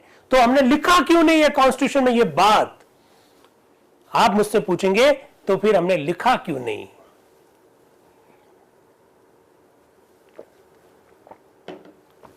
ये बात हमने कॉन्स्टिट्यूशन में नहीं लिखी है कि बहुमत दल के नेता को राष्ट्रपति प्रधानमंत्री के पद पर नियुक्त करेंगे। हाँ करते हैं, वो ठीक है, पर लिखा हुआ नहीं। क्यों नहीं लिखा हुआ है बताइए, क्यों नहीं लिखा हुआ है बताओ। पता है बहुमत का मतलब क्या होता है? अगर राजस्थान विधानसभा में 200 सीट है तो बहुमत का मतलब है 101 सीट। 543 लोकसभा की सीट है तो बहुमत का मतलब होता है 272। अगर लिख देते हैं ऐसा कि लोकसभा में बहुमत दल के नेता को राष्ट्रपति प्रधानमंत्री के पद पर नियुक्त करेगा या विधानसभा में बहुमत दल के नेता को राज्यपाल मुख्यमंत्री के पद पर नियुक्त करेगा, तो बड़ी गड़बड़ हो जाती। क्या गड़बड़ हो जाती? क्या गड़बड़ हो जाती भाई?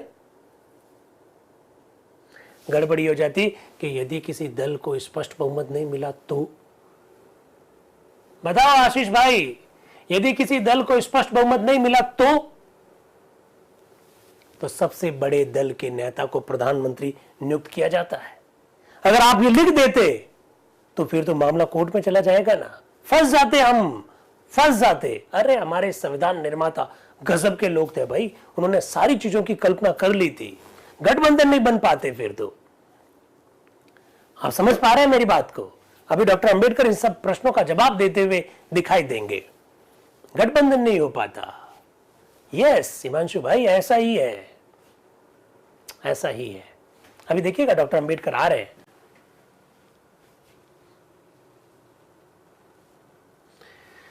हो अब आर के सिद्धवा जी का पहला उद्बोधन पूरा कर ले। वो अपनी बात को रख रहे हैं। वो कह रहा है कि दूसरा महत्वपूर्ण खंड 5 है जिसमें कहा गया कि कोई मंत्री जो कि 6 मास तक संसद के किसी सदन का सदस्य ना हो, उस अवधि के उपरांत मंत्री नहीं रहेगा। वो कह रहा है कि 1935 के अधिनियम में भी ऐसा था और वहीं से ये लिया गया। मैं चाहता हूं कि ऐसा खंड हमारे संविधान में नहीं होना चाहिए। आर के सिद्धवा जी की बात को मंजूर कर लिया होता तो टीटी साहब हमारे मंत्री नहीं होते। समझ रहे हैं? और इसका सीधा कारण यह है कि हमारे नए विधानमंडल में लगभग 500 सदस्य होंगे और यदि हम किसी विषय का दक्ष या विषय विशेष का ज्ञान रखने वाला मंत्री उनमें से आवश्यकता अनुसार प्राप्त नहीं कर सकते तो यह विधानमंडल पर कलंक होगा भाई। वो ये कह रहे हैं सिद्धवा जी कि हम ऐसे लोगों को भी नहीं चुन सकते जो विषय के विशेषज्ञ हो, जो ज्ञानी हो। ऐसे लोगों को हम चुन नहीं सकते तो हमारी संसद के ऊपर कलंक है। हम संसद से बाहर जाकर किसी व्यक्ति को क्यों मंत्री बनाए, ऐसा सिद्धवा जी कह रहे हैं। सिद्धवा जी गजब की बातें हैं भाई। सब ये बातें समझे बिना बात नहीं हो सकती। कई बार मेरे मित्र लोग कहते हैं सर आप ऐसे टिक्का टिप्पणी क्यों करते हैं? भाई देखो, इंस्टा पर तो 1.5 मिनट का वीडियो आता है, शॉर्ट वीडियो आता है, उनमें सब कुछ एकदम बताना पड़ता है। तो ये शॉर्ट टाइप की जो वीडियो है उसमें कंसेप्चुअल क्लियरिटी, अवधारणात्मक स्पष्टता बहुत चाहिए होती है। और हम जो सारी बातें जब सीखते हैं वो यहीं से तो सीखते हैं। समझ गए ना? कुल मिलाकर क्या गजब की बात डॉक्टर अंबेडकर ने कही होगी, अभी मैं आपके सामने रख रहा हूं। आर के सिधवा जी अंग्रेजी भाषा के बारे में क्या कह रहे हैं, जरा सुनिएगा। अपने मित्र प्रोफेसर शाह के अंतिम संशोधन के विषय में मैं ये कह सकता हूं कि वो प्रशंसनीय है, इस पर कोई आपत्ति नहीं की जा सकती, किंतु मेरे विचार में उन्होंने ये कहकर कि गवर्नर, राष्ट्रपति और मंत्रियों के पद सर्वप्रथम उन लोगों को दिए जाने चाहिए जो अंग्रेजी जानते हैं और जो 10 वर्ष के भीतर राष्ट्रभाषा सीख ले, अंग्रेजी को अत्यधिक महत्व दे दिया। ऐसे खंड के विषय में मेरी प्रतिक्रिया यह है कि केवल वे ही व्यक्ति राष्ट्रपति, गवर्नर या मंत्री नियुक्त होने चाहिए जो आरंभ से ही अंग्रेजी और राष्ट्रभाषा दोनों जानते हो। इन उच्च पदाधिकारियों का कार्यकाल 5 वर्ष है और हमने एक खंड पास कर दिया है। वो कह रहे हैं कि अंग्रेजी भाषा आनी चाहिए, राष्ट्रभाषा आनी चाहिए, ऐसे लोगों को मंत्री नियुक्त किया जाए, राष्ट्रपति नियुक्त किया जाए, इसमें कोई प्रॉब्लम नहीं है, ऐसा आर के सिधवा जी कह रहे हैं। लेकिन वो साथ साथ में ये कह रहे हैं हमको राष्ट्रभाषा को अधिक महत्व देना चाहिए, अंग्रेजी को अधिक महत्व नहीं देना चाहिए। मैं मानता हूं कि हम अंग्रेजी को पूर्णतः ठुकरा नहीं सकते, अतः हम व्यवस्था कर सकते हैं कि यदि कोई व्यक्ति अंग्रेजी के साथ साथ राष्ट्रभाषा नहीं जानता तो उसे राष्ट्रपति, गवर्नर आदि के पदों पर आसीन होने के योग्य न समझा जाए। जहां तक अन्य खंडों का संबंध है जिनमें ईमानदारी, सच्चाई आवश्यक बताई गई है और नैतिक अपराध के लिए अधिकतम दंड आदि का उल्लेख किया गया, मुझे मालूम है हमने 1935 के अधिनियम से ये सब बातें ली है और वहां पर इस प्रकार की बातों का उल्लेख था। इसके बाद में महावीर त्यागी जी आ रहे हैं। श्रीमान, मैं इस संशोधन का विरोध करने के लिए खड़ा हुआ हूं। मेरे मित्रों में से कुछ के मन में जरा गलत फहमी है। वे ऐसा अनुभव करते हैं कि जैसा मेरे मित्र काजी करीमुद्दीन व पोकर साहब आदि भी सोचते हैं कि प्रधानमंत्री और उनका मंत्रिमंडल विधानमंडल के प्रतिनिधि है। राजनीतिक दृष्टि से और जनतंत्र की दृष्टि बिंदु से विधानमंडल का प्रतिनिधित्व करने का दायित्व उनका नहीं है। अब देखिए, महावीर त्यागी जी कुछ अलग बात कह रहे हैं। महावीर त्यागी जी कह रहे हैं कि पोकर साहब हो, चाहे करीमुद्दीन साहब हो, चाहे कोई और हो, वो शायद ये सोचता है कि प्रधानमंत्री और मंत्री जो भी है वो हमारे संसद का प्रतिनिधित्व करते हैं, ऐसा वो सोचते हैं। वो कह रहे नहीं, महावीर त्यागी जी कह रहे नहीं, हमारे संसद का कोई प्रतिनिधित्व करता है तो वो हमारा अध्यक्ष करता है, क्योंकि अध्यक्ष वो व्यक्ति बनता है जो खुद जनता के द्वारा चुना गया होता है और उन्हीं लोगों में से लोकसभा का अध्यक्ष चुना जाएगा, तो हमारा प्रतिनिधित्व तो वो करते हैं, ऐसा वो कह रहे हैं। वो कह रहे हैं कि प्रधानमंत्री सारी सभा के प्रति उत्तरदायी थोड़ी है, प्रधानमंत्री तो खाली बहुसंख्यक दल के प्रति उत्तरदायी है, ऐसा महावीर त्यागी जी अपनी बात को रखते हुए कह रहे हैं।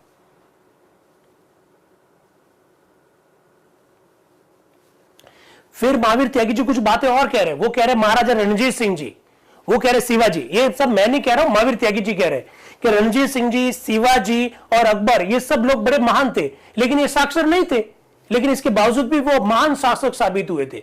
इसलिए साक्षर होना चाहिए, अंग्रेजी भाषा की जानकारी होनी चाहिए, ये सब बातें मत रखिए, इन सब बातों से कोई फर्क नहीं पड़ता।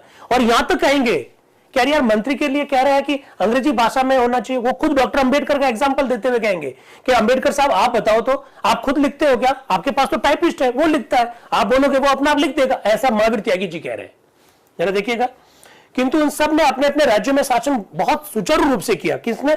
रणजीत सिंह जी ने, शिवाजी ने और अकबर ने। तो हमें साक्षरता की आवश्यकता से अधिक महत्व नहीं देना चाहिए, वो कह रहे हैं। मैं डॉक्टर अंबेडकर से पूछता हूं, क्या वे कभी लिखते हैं क्या? कदाचित उनके पास लिखने के लिए लेखक और पढ़ने के लिए पाठक है। मेरी समझ में नहीं आता कि मंत्रियों को पढ़ने और लिखने की कहां आवश्यकता है। महावीर त्यागी जी कह रहे हैं जब उन्हें लिखने की आवश्यकता है तो वो टाइपिस्ट से काम ले सकते हैं। ना लिखना ही आवश्यकता है और ना पढ़ना ही आवश्यकता है। आवश्यकता है कार्य इच्छा की, आवश्यकता है ईमानदारी की, आवश्यकता है व्यक्तित्व की, आवश्यकता है सच्चाई की, बुद्धिमत्ता की और खरेपन की। मंत्री बनने के लिए किसी व्यक्ति में यह योग्यता होनी चाहिए, साक्षरता का कोई महत्व नहीं है, ऐसा महावीर त्यागी जी कह रहे हैं। इसके बाद में एचवी कामत साहब उनको टोकते हुए क्या कह रहे हैं?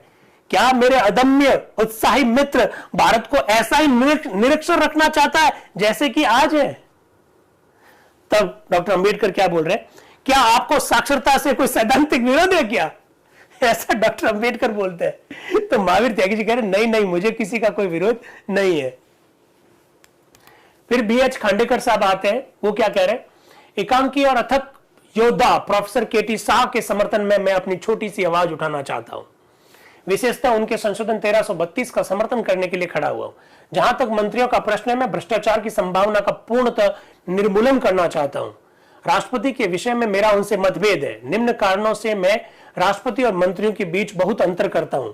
राष्ट्रपति की कोई कार्यकारिणी सत्ता नहीं होगी श्रीमान। राष्ट्रपति देश का एकमात्र सर्वोत्तम और सर्वोच्च नागरिक होगा। वह करोड़ों नेत्रों का आनंद होगा, लोगों के हृदय का सुख धाम होगा। लोगों की इस सच्ची प्रतिमा के विषय में कोई संदेह रखना उचित नहीं है। मैं वहमबाजी की बात नहीं करता हूं, किंतु मंत्री भिन्न स्तर का है और अत्यंत भिन्न व्यक्ति है। उनके पास कार्यकारिणी शक्ति होती है और अपेक्षाकृत वे बहुत से होते हैं। श्रीमान, इस देश में आप जानते हैं कुछ लोग बहुत महान हैं, किंतु वे थोड़े से हैं। खांडेकर साहब कुछ अलग बात कह रहे हैं। फीडबैक लिंक का कह रहे हैं क्या? हाँ, 3 मिनट और रुक जाइए। खांडेकर साहब कुछ और बात कह रहे हैं। वो कह रहे हैं कि राष्ट्रपति और मंत्रियों में बड़ा अंतर है। राष्ट्रपति तो एक व्यक्ति होता है, देश का सर्वोच्च नागरिक होता है, लेकिन मंत्रियों के संदर्भ में अलग बात है। मंत्रियों की संख्या भी बहुत ज्यादा है। तो ऐसी स्थिति में मंत्रियों के लिए योग्यता वाली बात को बहुत ढंग से हमको ध्यान रखना चाहिए। और वो यहां तक कहते हैं कि हमारे देश में बहुत कम लोग योग्य हैं, बहुत कम लोग महान हैं। मुझे याद है परसों मैंने किसी साप्ताहिक में, मुझे विश्वास है कि शंकर के साप्ताहिक में मैंने एक व्यंग्य चित्र देखा था जिसमें 2 व्यक्ति कार्य करते हुए दिखाई देते हैं। और वे 2 व्यक्ति कौन है? पंडित जवाहरलाल नेहरू और सरदार पटेल। 1-2 और व्यक्ति समझ लीजिए, किंतु शेष ऐसे हैं जिन्हें मैं अपेक्षाकृत साधारण व्यक्ति कहता हूं। खांडेकर साहब कह रहे हैं इस देश में महान लोग बहुत कम है। फिर वो कह रहे हैं मैंने कई 1-2 दिन पहले एक कोई मैगजीन पढ़ी थी, उस मैगजीन के अंतर्गत एक व्यंग्य था, उसमें 2 व्यक्ति काम करते हुए दिखाई दे रहे हैं और उनमें से एक तो है नेहरू और दूसरे है सरदार पटेल। फिर वो आगे कह रहे मैं 1-2 और लोगों को इसमें जोड़ सकता हूं, बाकी सब साधारण लोग हैं, महान लोग नहीं है, ऐसा खांडेकर साहब कह रहे हैं। अब मैं चाहता हूं कि माननीय सदस्य अपने कॉलेज के दिनों की स्मृति को जागृत करें। कॉलेज के दिनों की बात की जा रही है, अपने कॉलेज के दिनों को याद कर लीजिए भाई। अब खांडेकर साहब कह रहे हैं इसलिए मैं भी आपको याद दिला रहा हूं। खैर, वो राजनीतिक शास्त्र, राजनीतिक विज्ञान में प्लेटो ने जिस प्रकार का आइडियल स्टेट और राजा की जो बात की है उसकी और वो इशारा कर रहे हैं खांडेकर साहब। उन्होंने कहा कि प्लेटो ने किस प्रकार के शासक की बात की, इस प्रकार का शासक हमारे यहां पर होना चाहिए, वो ऐसी बात कह रहे हैं। तो कैसा लग रहा है आपको संविधान सभा की ये बातें? बड़ी जबरदस्त बातें हैं, आपके सामने एक एक करके रखी जा रही है। और अब लाएंगे हम डॉक्टर BR अंबेडकर साहब का उद्बोधन। डॉक्टर BR अंबेडकर साहब का उद्बोधन आ रहा है। क्या कह रहे हैं डॉक्टर BR अंबेडकर साहब, जरा देख लीजिएगा। उपाध्यक्ष महोदय, जितने संशोधन पेश किए गए उनमें से संशोधन संख्या 1322 और पंचम सूची के संख्या 71 द्वारा संशोधित संख्या 1326 को स्वीकार करने के लिए मैं तैयार हूं। शेष संशोधन के विषय में एक प्रकार से सरसरी तौर पर मैं टिप्पणी करना चाहता हूं, ऐसा डॉक्टर BR अंबेडकर कह रहे हैं। इन संशोधनों से 3 बातें पैदा होती है। पहली बात, मंत्री की पदावधि, दूसरी बात मंत्री की योग्यता और तीसरी बात मंत्रिमंडल की सदस्यता के लिए शर्तें। मैं पहली बात पर अर्थात मंत्री की पदावधि पर विचार करूंगा। इस विषय पर 2 संशोधन है, एक मिस्टर पोकर का है, एक मिस्टर करीमुद्दीन का है। मिस्टर पोकर का संशोधन है कि मंत्री को तब तक पद पर आसीन रहना चाहिए जब तक कि वह सदन का विश्वास पात्र रहे, चाहे कुछ बातें और हो जाए। जब तक सदन का विश्वास उसे हासिल है तब तक वो पद पर रहना चाहिए, चाहे भली दूसरी बातें कुछ भी हो जाए। वह भ्रष्टाचारी मंत्री हो, चाहे वो बुरा मंत्री हो, चाहे वो नितांत अक्षम हो, किंतु यदि उस पर सदन का विश्वास रहे तो किसी को भी उसे पद से हटाने का अधिकार नहीं है। मिस्टर करीमुद्दीन ने जो बात कही, और यदि मैं उन्हें ठीक से समझा हूं, जो इसके बिल्कुल विपरीत है। उनकी धारणा यह दिखाई देती है कि मंत्री को केवल कुछ निर्धारित अपराध जैसे कि घूस, भ्रष्टाचार और राजद्रोह आदि के महाअभियोग द्वारा हटाया जाएगा, चाहे वह सदन का विश्वास पात्र हो या नहीं हो। गजब। अब डॉक्टर BR अंबेडकर साहब एक संशोधन का जवाब दे रहे हैं। वो कह रहे हैं कि पहला संशोधन जो है मंत्री की पदावधि के संदर्भ में, एक मिस्टर पोकर साहब का है और एक मिस्टर करीमुद्दीन जी का है, दोनों विरोधाभासी है। पोकर साहब कह रहे हैं कि जब तक लोकसभा का विश्वास किसी मंत्री को हासिल है तब तक वो पद पर रहेगा, चाहे वो अक्षम हो, चाहे वो भ्रष्टाचारी हो। डॉक्टर अंबेडकर कहेंगे जी नहीं, ऐसा नहीं होना चाहिए। लोकसभा का विश्वास पात्र मंत्री नहीं होना चाहिए। मंत्री तब तक पद पर रहना चाहिए जब तक कि राष्ट्रपति उन्हें पद पर रखना चाहता है, यानी राष्ट्रपति के प्रसाद पर्यंत मंत्री पद पर रहेगा। अगर आपने आर्टिकल 75 को ढंग से पढ़ा है तो मंत्री राष्ट्रपति के प्रसाद पर्यंत पद पर रहते हैं, इस प्रकार की लैंग्वेज आपको मिलेगी। और कई बार मित्र लोग पूछते हैं प्रश्न कि राष्ट्रपति के प्रसाद पर्यंत क्यों रखा, क्योंकि कोई मंत्री ऐसा हो सकता है जिसे लोकसभा का विश्वास हो लेकिन प्रधानमंत्री उन्हें पसंद नहीं करता हो, प्रधानमंत्री को लगता है कि यह भ्रष्ट है, प्रधानमंत्री को लगता है कि यह अक्षम है, तो ऐसी स्थिति में प्रधानमंत्री तो हटा ही नहीं सकेगा क्योंकि लोकसभा का उसे विश्वास हासिल है।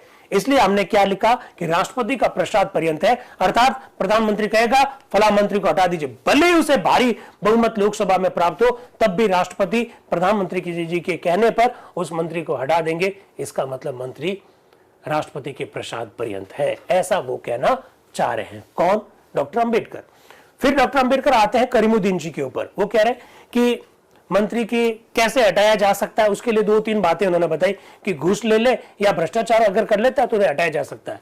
तो डॉक्टर अंबेडकर कह रहे हैं कि अगर इन्हीं 2-3 शर्तों को अगर रखोगे तो दूसरे कोई अपराध कर लिए तो फिर उन्हें हटा ही नहीं पाओगे, इसलिए ये शर्तें भी रखना सही नहीं है, ऐसा डॉक्टर अंबेडकर कह रहे हैं। ठीक है, जरा देखिएगा वो क्या कह रहे हैं। यदि एक मंत्री पर सदन का विश्वास ना भी रहे तो भी जब तक उसके द्वारा निर्धारित कारण से उस पर महाभियोग ना लगाया जाए। अब देखिए दोनों उल्टी बात है। अगर मंत्री के ऊपर 3 आरोप हो, जैसा भ्रष्टाचार, राजद्रोह या घूस का आरोप है, तो इन्हीं शर्तों पर अगर उन्हें हटाया जाएगा तो लोकसभा अगर उन्हें हटाना चाहती तो फिर हटा ही नहीं पाएगी। एक दूसरी तरफ डॉक्टर अंबेडकर कह रहा है कि पोकर साहब चाह रहे हैं कि जब तक लोकसभा का विश्वास हो तब तक मंत्री रहना चाहिए। तो डॉक्टर अंबेडकर कह रहे हैं अगर प्रधानमंत्री को लगा कि वो भ्रष्ट है तो हटाना चाहते हैं तो फिर हटा नहीं सकेंगे क्योंकि लोकसभा को उससे विश्वास है। वो कह रहे दोनों जो संशोधन है विरोधाभासी है, इसे दोनों को स्वीकार नहीं किया जा सकता। उन्होंने शब्द का प्रयोग किया, इच्छा काल लिखा हुआ है यहाँ पर। इच्छा काल कोई है, हम कॉन्स्टिट्यूशन के अंतर्गत हिंदी में क्या पढ़ते हैं? प्रसाद पर्यंत, और इंग्लिश में क्या पढ़ते हैं? Pleasure of the president. क्यों भाटी साहब? तो ये सब बातें स्पष्ट करने की कोशिश कर रहे हैं डॉक्टर अंबेडकर बड़ी जबरदस्त ढंग से। फिर दूसरी बात आती है मंत्री की योग्यता के संदर्भ में। वो कह रहे हैं कि मंत्री की योग्यता के संदर्भ में 3 संशोधन है। पहला संशोधन मिस्टर ताहिर का है। उनका सुझाव है कि किसी व्यक्ति को तब तक मंत्री नियुक्त नहीं करना चाहिए जब तक कि वह सदन का निर्वाचित सदस्य नहीं हो। वे परंतुक में उल्लेखित संभावना को स्वीकार करना नहीं चाहते चाहे एक व्यक्ति अपनी नियुक्ति के समय सभा का सदस्य नहीं हो। अब जो ताहिर साहब कह रहे हैं कि अगर मंत्री बनना है तो सदन का सदस्य होना चाहिए, लेकिन परंतुक में लिखा हुआ कि 6 माह में सदस्य बन सकता है। ताहिर साहब उसको स्वीकार नहीं करते।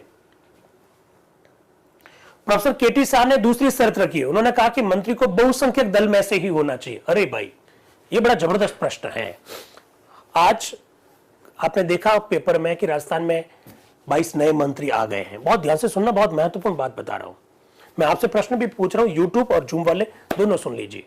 हमारे राजस्थान में 200 विधानसभा सीट्स है, 199 पे चुनाव हुए, 115 भारतीय जनता पार्टी को सीट्स प्राप्त हुई और कांग्रेस को 69 सीट्स प्राप्त हुई। आप जानते हैं ये परिणाम आए। आदरणीय भजन लाल जी शर्मा साहब राजस्थान के मुख्यमंत्री नियुक्त किए गए राज्यपाल महोदय के द्वारा, और इसके बाद में कल मंत्री की नियुक्ति हुई। आप देखते हैं 22 लोग मंत्री बन गए। ये 22 के 22 जो लोग हैं ये बीजेपी से जुड़े हुए हैं। इनमें से 21 अभी फिलहाल विधायक है और एक श्री सुरेंद्र पाल सिंह जी टीटी साहब श्री करणपुर से चुनाव लड़ रहे हैं। सप्ताह भर के अंदर अंदर उसका चुनाव का परिणाम भी आ जाएगा। लेकिन ये सब लोग 22 के 22 लोग बीजेपी से जुड़े। मेरा आपसे एक प्रश्न है, बहुत ध्यान से सुनिएगा। क्या भजनलाल जी शर्मा साहब किसी कांग्रेस के विधायक को मंत्री बनाना चाहते हैं? बना सकते हैं क्या? हरमन भाई बताओ। या किसी निर्दलीय को, हमारे रविंद्र सिंह की पार्टी साहब शिव से एमएलए हैं, उनको मंत्री बनाना चाहे तो क्या बना सकते हैं क्या? बना सकते हैं, बिल्कुल बना सकते हैं, क्योंकि मंत्री बनने के लिए सदन का सदस्य होना चाहिए। और अगर सदस्य नहीं है तो जिस दिन मंत्री बनाएंगे उसके 6 माह के भीतर भीतर आपको सदस्य बनना होगा। आपको खाली और खाली बहुमत दल का सदस्य होना चाहिए, यह जरूरी नहीं है। किसी भी योग्य व्यक्ति को मंत्री बनाया जा सकता है। अब देखिए डॉक्टर BR अंबेडकर साहब गजब का लॉजिक दे रहे हैं। आप मुझे कहेंगे ये आप बात कहां से लाए? क्या कोई कांग्रेस का व्यक्ति इस सरकार में मंत्री बन जाएगा क्या? आप मुझसे प्रश्न बन सकता है। रविंद्र सिंह जी भाटी बन सकते हैं, चंद्रभान जी आकिया साहब बन सकते हैं, हमारे बाड़मेर से जो बहन है वो मंत्री बन सकती है, कोई भी निर्दलीय भी मंत्री बन सकता है। डॉक्टर अंबेडकर इसका जवाब देते हुए दिखाई देंगे, देख लीजिएगा। वो क्या कह रहे हैं?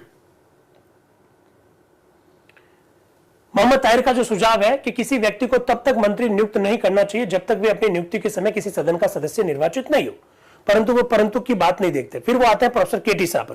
प्रोफेसर केटी शाह ने दूसरी शर्त रखी है। प्रोफेसर केटी शाह ने क्या रखी है? उन्होंने कहा कि मंत्री को बहुसंख्यक दल में से होना चाहिए और वे तीसरी शर्त ये चाहते हैं कि उसकी कुछ विशेष शैक्षणिक योग्यता होनी चाहिए। जब पहली बात के संदर्भ में कोई व्यक्ति तब तक मंत्री नियुक्त होने का अधिकारी नहीं होगा जब तक कि वह अपनी नियुक्ति के समय सभा का निर्वाचित सदस्य ना हो। मेरा ख्याल है ऐसा कहते समय कुछ महत्वपूर्ण मामलों को ध्यान में नहीं रखा जाता जिनकी उपेक्षा नहीं की जा सकती। पहला यह है कि यह कल्पना करना सर्वथा संभव है कि कोई व्यक्ति जो मंत्री पद के आसीन होने के सर्वथा योग्य है किसी निर्वाचन क्षेत्र में किसी कारण से पराजित हो जाए। संभव है निर्वाचन क्षेत्र वाले चिढ़ गए हो और उसने उस निर्वाचन क्षेत्र विशेष को नाराज कर दिया। हमारे राजेंद्र सिंह जी राठौड़ साहब या सतीश पूनिया जी, बीजेपी के दोनों बड़े जबरदस्त विधायक रहे, इस चुनाव में हार गए। सतीश पूनिया जी भी हार गए, राजेंद्र जी राठौड़ भी हार गए। वो भी मंत्री बनाए जा सकते हैं, बिल्कुल बनाए जा सकते हैं। कोई कारण नहीं है कि ऐसे योग्य व्यक्ति को इस धारणा के आधार पर मंत्रिमंडल का सदस्य नियुक्त ना किया जाए कि वह उसी निर्वाचन क्षेत्र से अथवा किसी अन्य निर्वाचन क्षेत्र से निर्वाचित हो जाएगा। आखिर केवल उतना ही विशेषाधिकार तो उसे दिया गया है कि वह 6 मास तक ही रहेगा। Doctor B R. अंबेडकर साहब ने संविधान सभा में इस बात को स्पष्ट कर दिया कि हो सकता है कि कोई व्यक्ति बड़ा योग्य हो, चुनाव में खड़ा हो और वो हार जाए, उसके निर्वाचन क्षेत्र की जनता उनसे चिढ़ गई हो, हरा दे, तो भी उन्हें मंत्री बनाया जा सकता है और उसे खाली इतना ही तो विशेष अधिकार दिया कि 6 माह के अंदर अंदर उसको चुनाव जीतकर आना है। डॉक्टर अंबेडकर साहब के शब्द बता रहा हूं। फिर वो कह रहे हैं इससे उस व्यक्ति को यह अधिकार नहीं मिल जाता है कि वह सर्वथा बिना निर्वाचित हुए ही सभा में बना रहेगा। और वो सभा में कैसे बन जाएगा? मेरा दूसरा निवेदन है कि किसी मनोनीत व्यक्ति के मंत्रिमंडल का सदस्य होने से ना तो सामूहिक उत्तरदायित्व के सिद्धांत का उल्लंघन होता है और ना ही इससे विश्वास के सिद्धांत का उल्लंघन होता है, क्योंकि यदि वह मंत्रिमंडल का सदस्य होता है तो यदि वह मंत्रिमंडल की नीति को स्वीकार करने के लिए तैयार है तो ही वह मंत्रिमंडल का अंग होगा। इसलिए सामूहिक उत्तरदायित्व के सिद्धांत का किसी भी प्रकार से उल्लंघन नहीं होता है, ऐसा उन्होंने कहा। अब जो मैंने कहा कि क्या हमारे रविंद्र सिंह जी भाटी साहब मंत्री बन सकते हैं क्या चंद्रभान जी आकिया साहब मंत्री बन सकते हैं क्या, ये एक प्रश्न है। या कोई निर्दलीय विधायक मंत्री बन सकता है क्या, या कांग्रेस का कोई विधायक मंत्री बन सकता है क्या? तो डॉक्टर अंबेडकर क्या कह रहे हैं 31 दिसंबर 1948 को संविधान सभा में, ये जरा देखिए। वो कह रहे हैं दूसरी शर्त अर्थात सदस्य के बहुसंख्यक दल का सदस्य होने के संदर्भ में मेरा ख्याल है कि प्रोफेसर केटी शाह की ऐसी कल्पना है या उन्हें ऐसा विश्वास और आशा है कि निर्वाचन में सदा एक ऐसे दल को चुनेंगे जो कि बहुमत में होगा और एक अन्य दल को चुनेंगे जो कि अल्पमत में होगा किंतु विरोध में होगा। अब ऐसी धारणा बनाना ठीक नहीं होगा। यह सर्वथा संभव है, स्वाभाविक है कि किसी निर्वाचन के बाद संसद में कई दल हो जिनमें से कोई भी बहुमत में ना हो। अब आप मुझसे पूछते हैं कि सर ये लॉजिक लाते कहां से? ये पढ़े ना लॉजिक, ये पढ़े। डॉक्टर अंबेडकर ने साफ साफ कह दिया। अभी ऐसा भी तो हो सकता है किसी दल को स्पष्ट बहुमत नहीं मिला है और ऐसी स्थिति में अगर आप ये लिख दो कि बहुमत दल के नेता को ही प्रधानमंत्री नियुक्त करेंगे तो सारी गड़बड़ियां हो जाएगी। कई बार 2 से अधिक दल मिलकर भी सरकार बनाते हैं। हमारे यहां पर तो गठबंधन सरकारों का एक लंबा इतिहास रहा। 31 दिसंबर 1948 को संविधान सभा में इन सारे विषय पर चर्चा हुई है। यह सिद्धांत उस प्रकार की स्थिति में कैसे लागू हो सकता है अथवा काम में लिया जा सकता है जबकि 3 दल हो जिनमें से एक भी दल को बहुमत प्राप्त नहीं हो। डॉक्टर अंबेडकर साहब ने उस समय 1948 में यानी आज से 75 वर्ष पहले इस प्रकार की कल्पना कर ली थी कि हो सकता है कि कभी किसी दल को स्पष्ट बहुमत नहीं मिले। ऐसी स्थिति में 2 दल, 3 दल, 4 दल मिलकर सरकार बनाएंगे। यह बात भी आपको मालूम होनी चाहिए।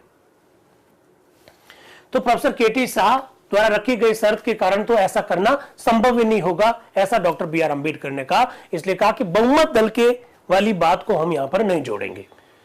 दूसरी बात यह मानते हुए भी कि सदन में बहुमत दल है किंतु कोई अत्यधिक स्थिति और बहुमत दल अथवा अल्पमत दल दोनों की ओर से इच्छा प्रकट की जाती है कि संकट काल की अवधि में दलीय संघर्षों को बंद कर देना चाहिए तथा कोई दलीय सरकार नहीं बननी चाहिए। अरे देश में कभी इमरजेंसी लग जाए, देश में कोई विपरीत परिस्थिति बन जाए, हमें एक राष्ट्रीय सरकार बनाने की आवश्यकता बन सकती है। और राष्ट्रीय सरकार ऐसी सरकार होती है जिसमें कोई विपक्ष नहीं होता है, इसमें सारे दलों के लोगों को सरकार में शामिल किया जाता है। अगर हम ये शब्दावली लिख देते संविधान में कि बहुसंख्यक दल के लोगों को ही मंत्री बनाए जाएंगे, तो ऐसी स्थिति में, संकट की स्थिति में, जब हमें कोई अपोजिशन नहीं चाहिए, संकट की स्थिति में जब देश एक आवाज में बात करने वाला होना चाहिए, उस समय हम इस प्रकार की सरकारों का, उस समय हम इस प्रकार के मंत्रिमंडलों का गठन कैसे कर पाएंगे।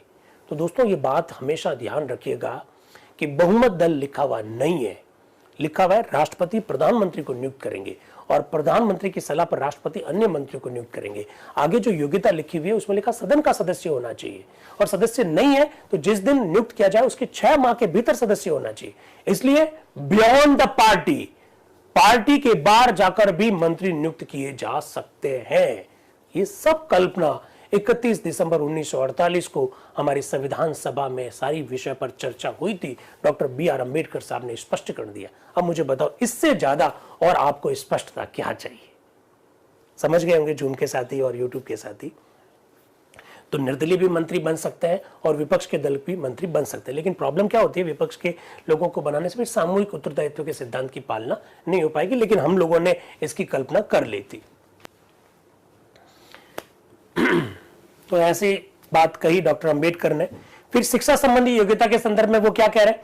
चाहे मेरे मित्र श्री महावीर त्यागी ने साक्षरता विषयक योग्यता के विषय में कुछ भी कहा हो, किंतु जब मैंने उनसे पूछा कि साक्षरता की योग्यता के विषय में उन्होंने इतने बलपूर्वक अपने विचारों को प्रकट किया, इस बात को ध्यान में रखते हुए क्या उन्हें साक्षरता संबंधी योग्यता पर सैद्धांतिक आपत्ति है, तो उन्होंने मुझे प्रसन्नतापूर्वक यह आश्वासन दिया कि ऐसा कुछ भी नहीं है। साथ ही मुझे आश्चर्य है कि ऐसा कोई प्रधानमंत्री अथवा राष्ट्रपति होगा जो अंग्रेजी न जानने वाले व्यक्ति को नियुक्त करेगा, ये मानते हुए कि अंग्रेजी कार्यकारिणी अथवा संसद के कार्य हेतु सरकारी भाषा है। वो कह रहे मैं ऐसी कल्पना भी नहीं कर सकता हूं कि ऐसा कोई राष्ट्रपति या प्रधानमंत्री भी होगा जो ऐसे मंत्री को नियुक्त करेगा जो अंग्रेजी नहीं जानता है, क्योंकि अंग्रेजी तो हमारी कार्यकारिणी की भाषा रहेगी, ऐसा डॉक्टर अंबेडकर अपनी बात को रखते हुए कह रहे हैं। फिर वो कह रहे कोई प्रधानमंत्री इतना मूर्ख होगा कि वह ऐसे मंत्री को नियुक्त करे जो देश की अथवा शासन की सरकारी भाषा को न समझे।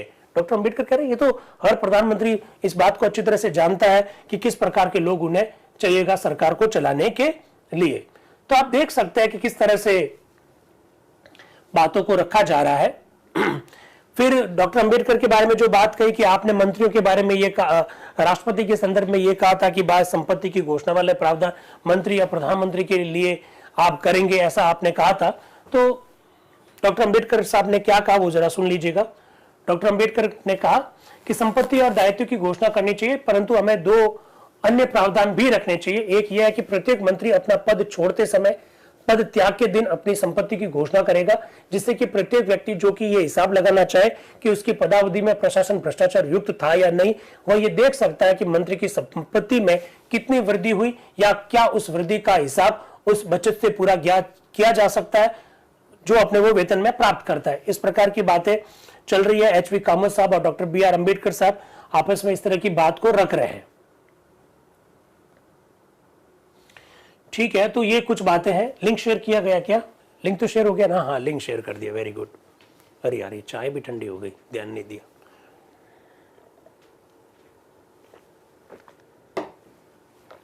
चलिए, अब एक एक करके संशोधन पर, डॉक्टर अंबेडकर साहब के भाषण के बाद में एक एक करके संशोधन पर वोटिंग होती है।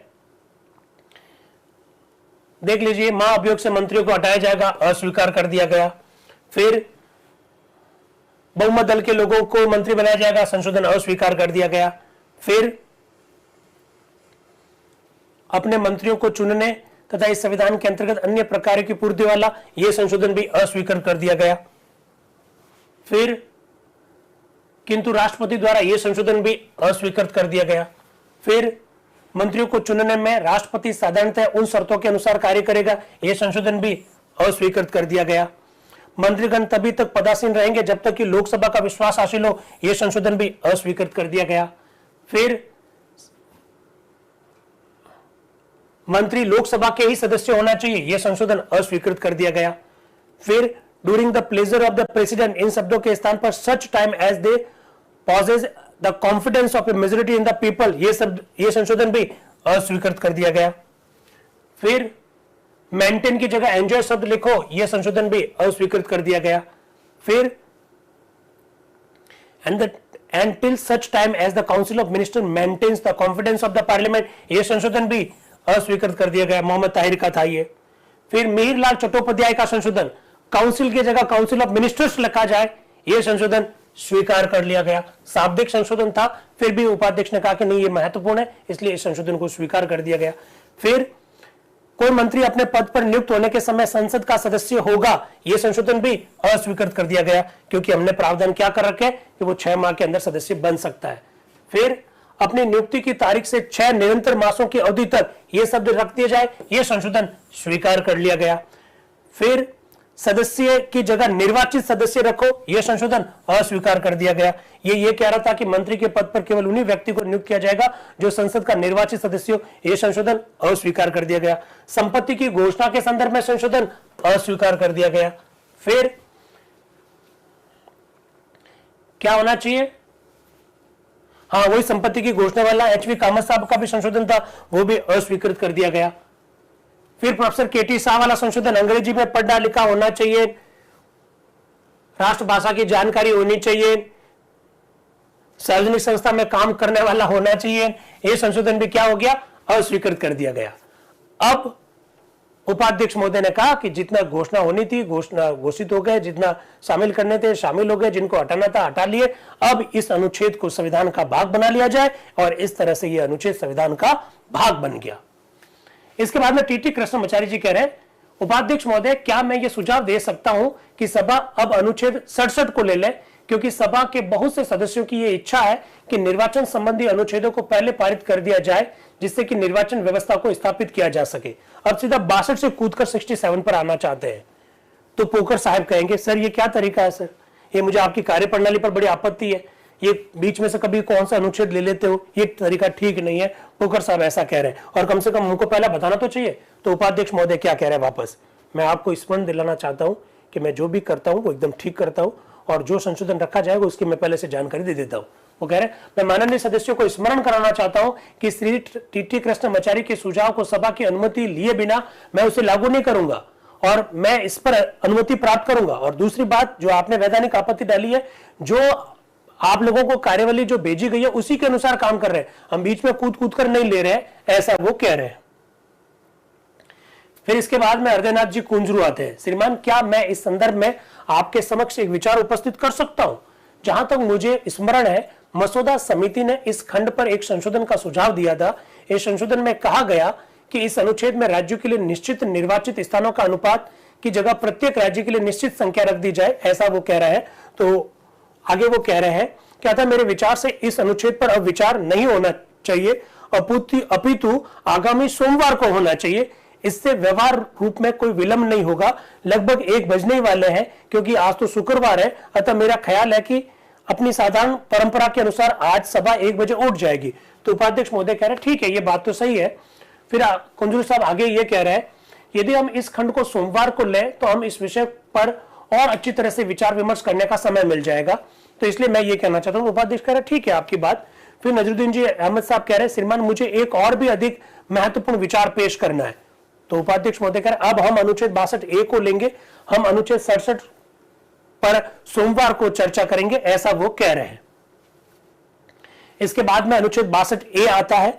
62A के बारे में उपाध्यक्ष महोदय कह रहे हैं कि हम अनुच्छेद 62A और 62B पर आते हैं। संशोधन 1338 जो कि प्रोफेसर केटी शाह के नाम है, वो रख सकते हैं।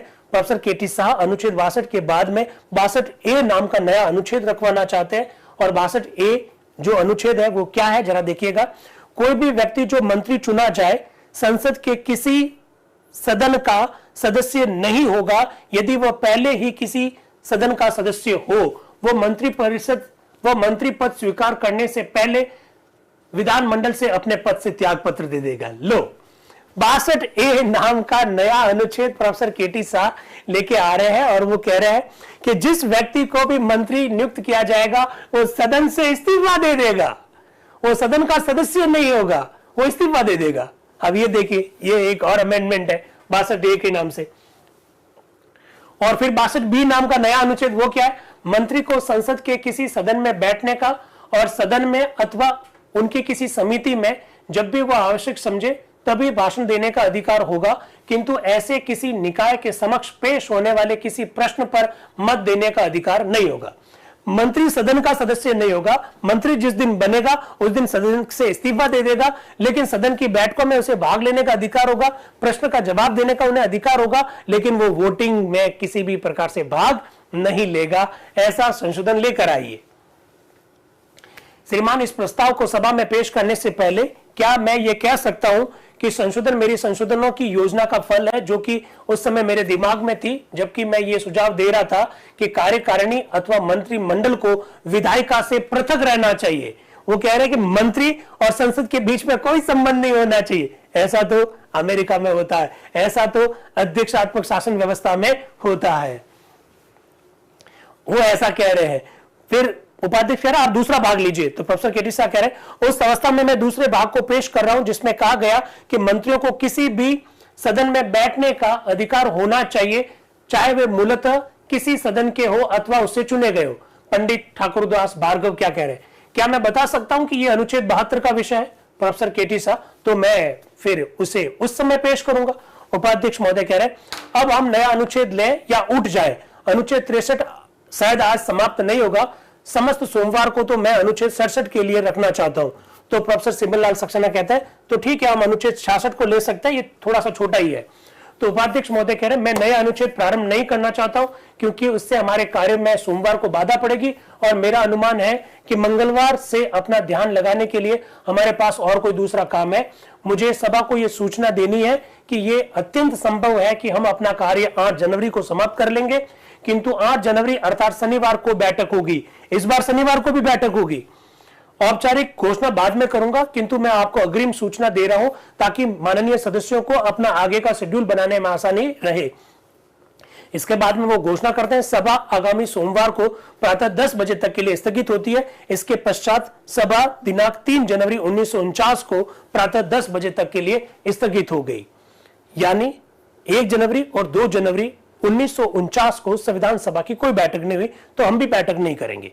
3 जनवरी 1949 को वहां सोमवार आया था, हम भी 3 जनवरी 2024 को संविधान सभा की इस बैठक पर वापस अपनी चर्चा को आगे बढ़ाएंगे।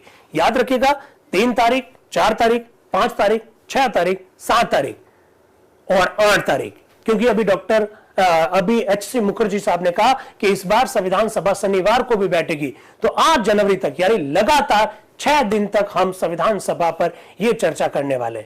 6 दिन अगर हमारे ढंग से हो गए तो संविधान सभा का ये 7वां सत्र पूर्णतया अपनी जो जिस उद्देश्य को लेकर हम लोग चले उस उद्देश्य को पूरा कर लेगा। बड़ा गजब का बात है, विश्वविद्यालय का गजब का नवाचार है। पहली बार है आप लोगों का सहयोग जो लगातार रहा, जूम और यूट्यूब वालों का गजब का रहा, तो मैं आपका बहुत बहुत धन्यवाद हमेशा से देता रहा हूं, क्योंकि आपके सहयोग के बिना यह संभव नहीं था।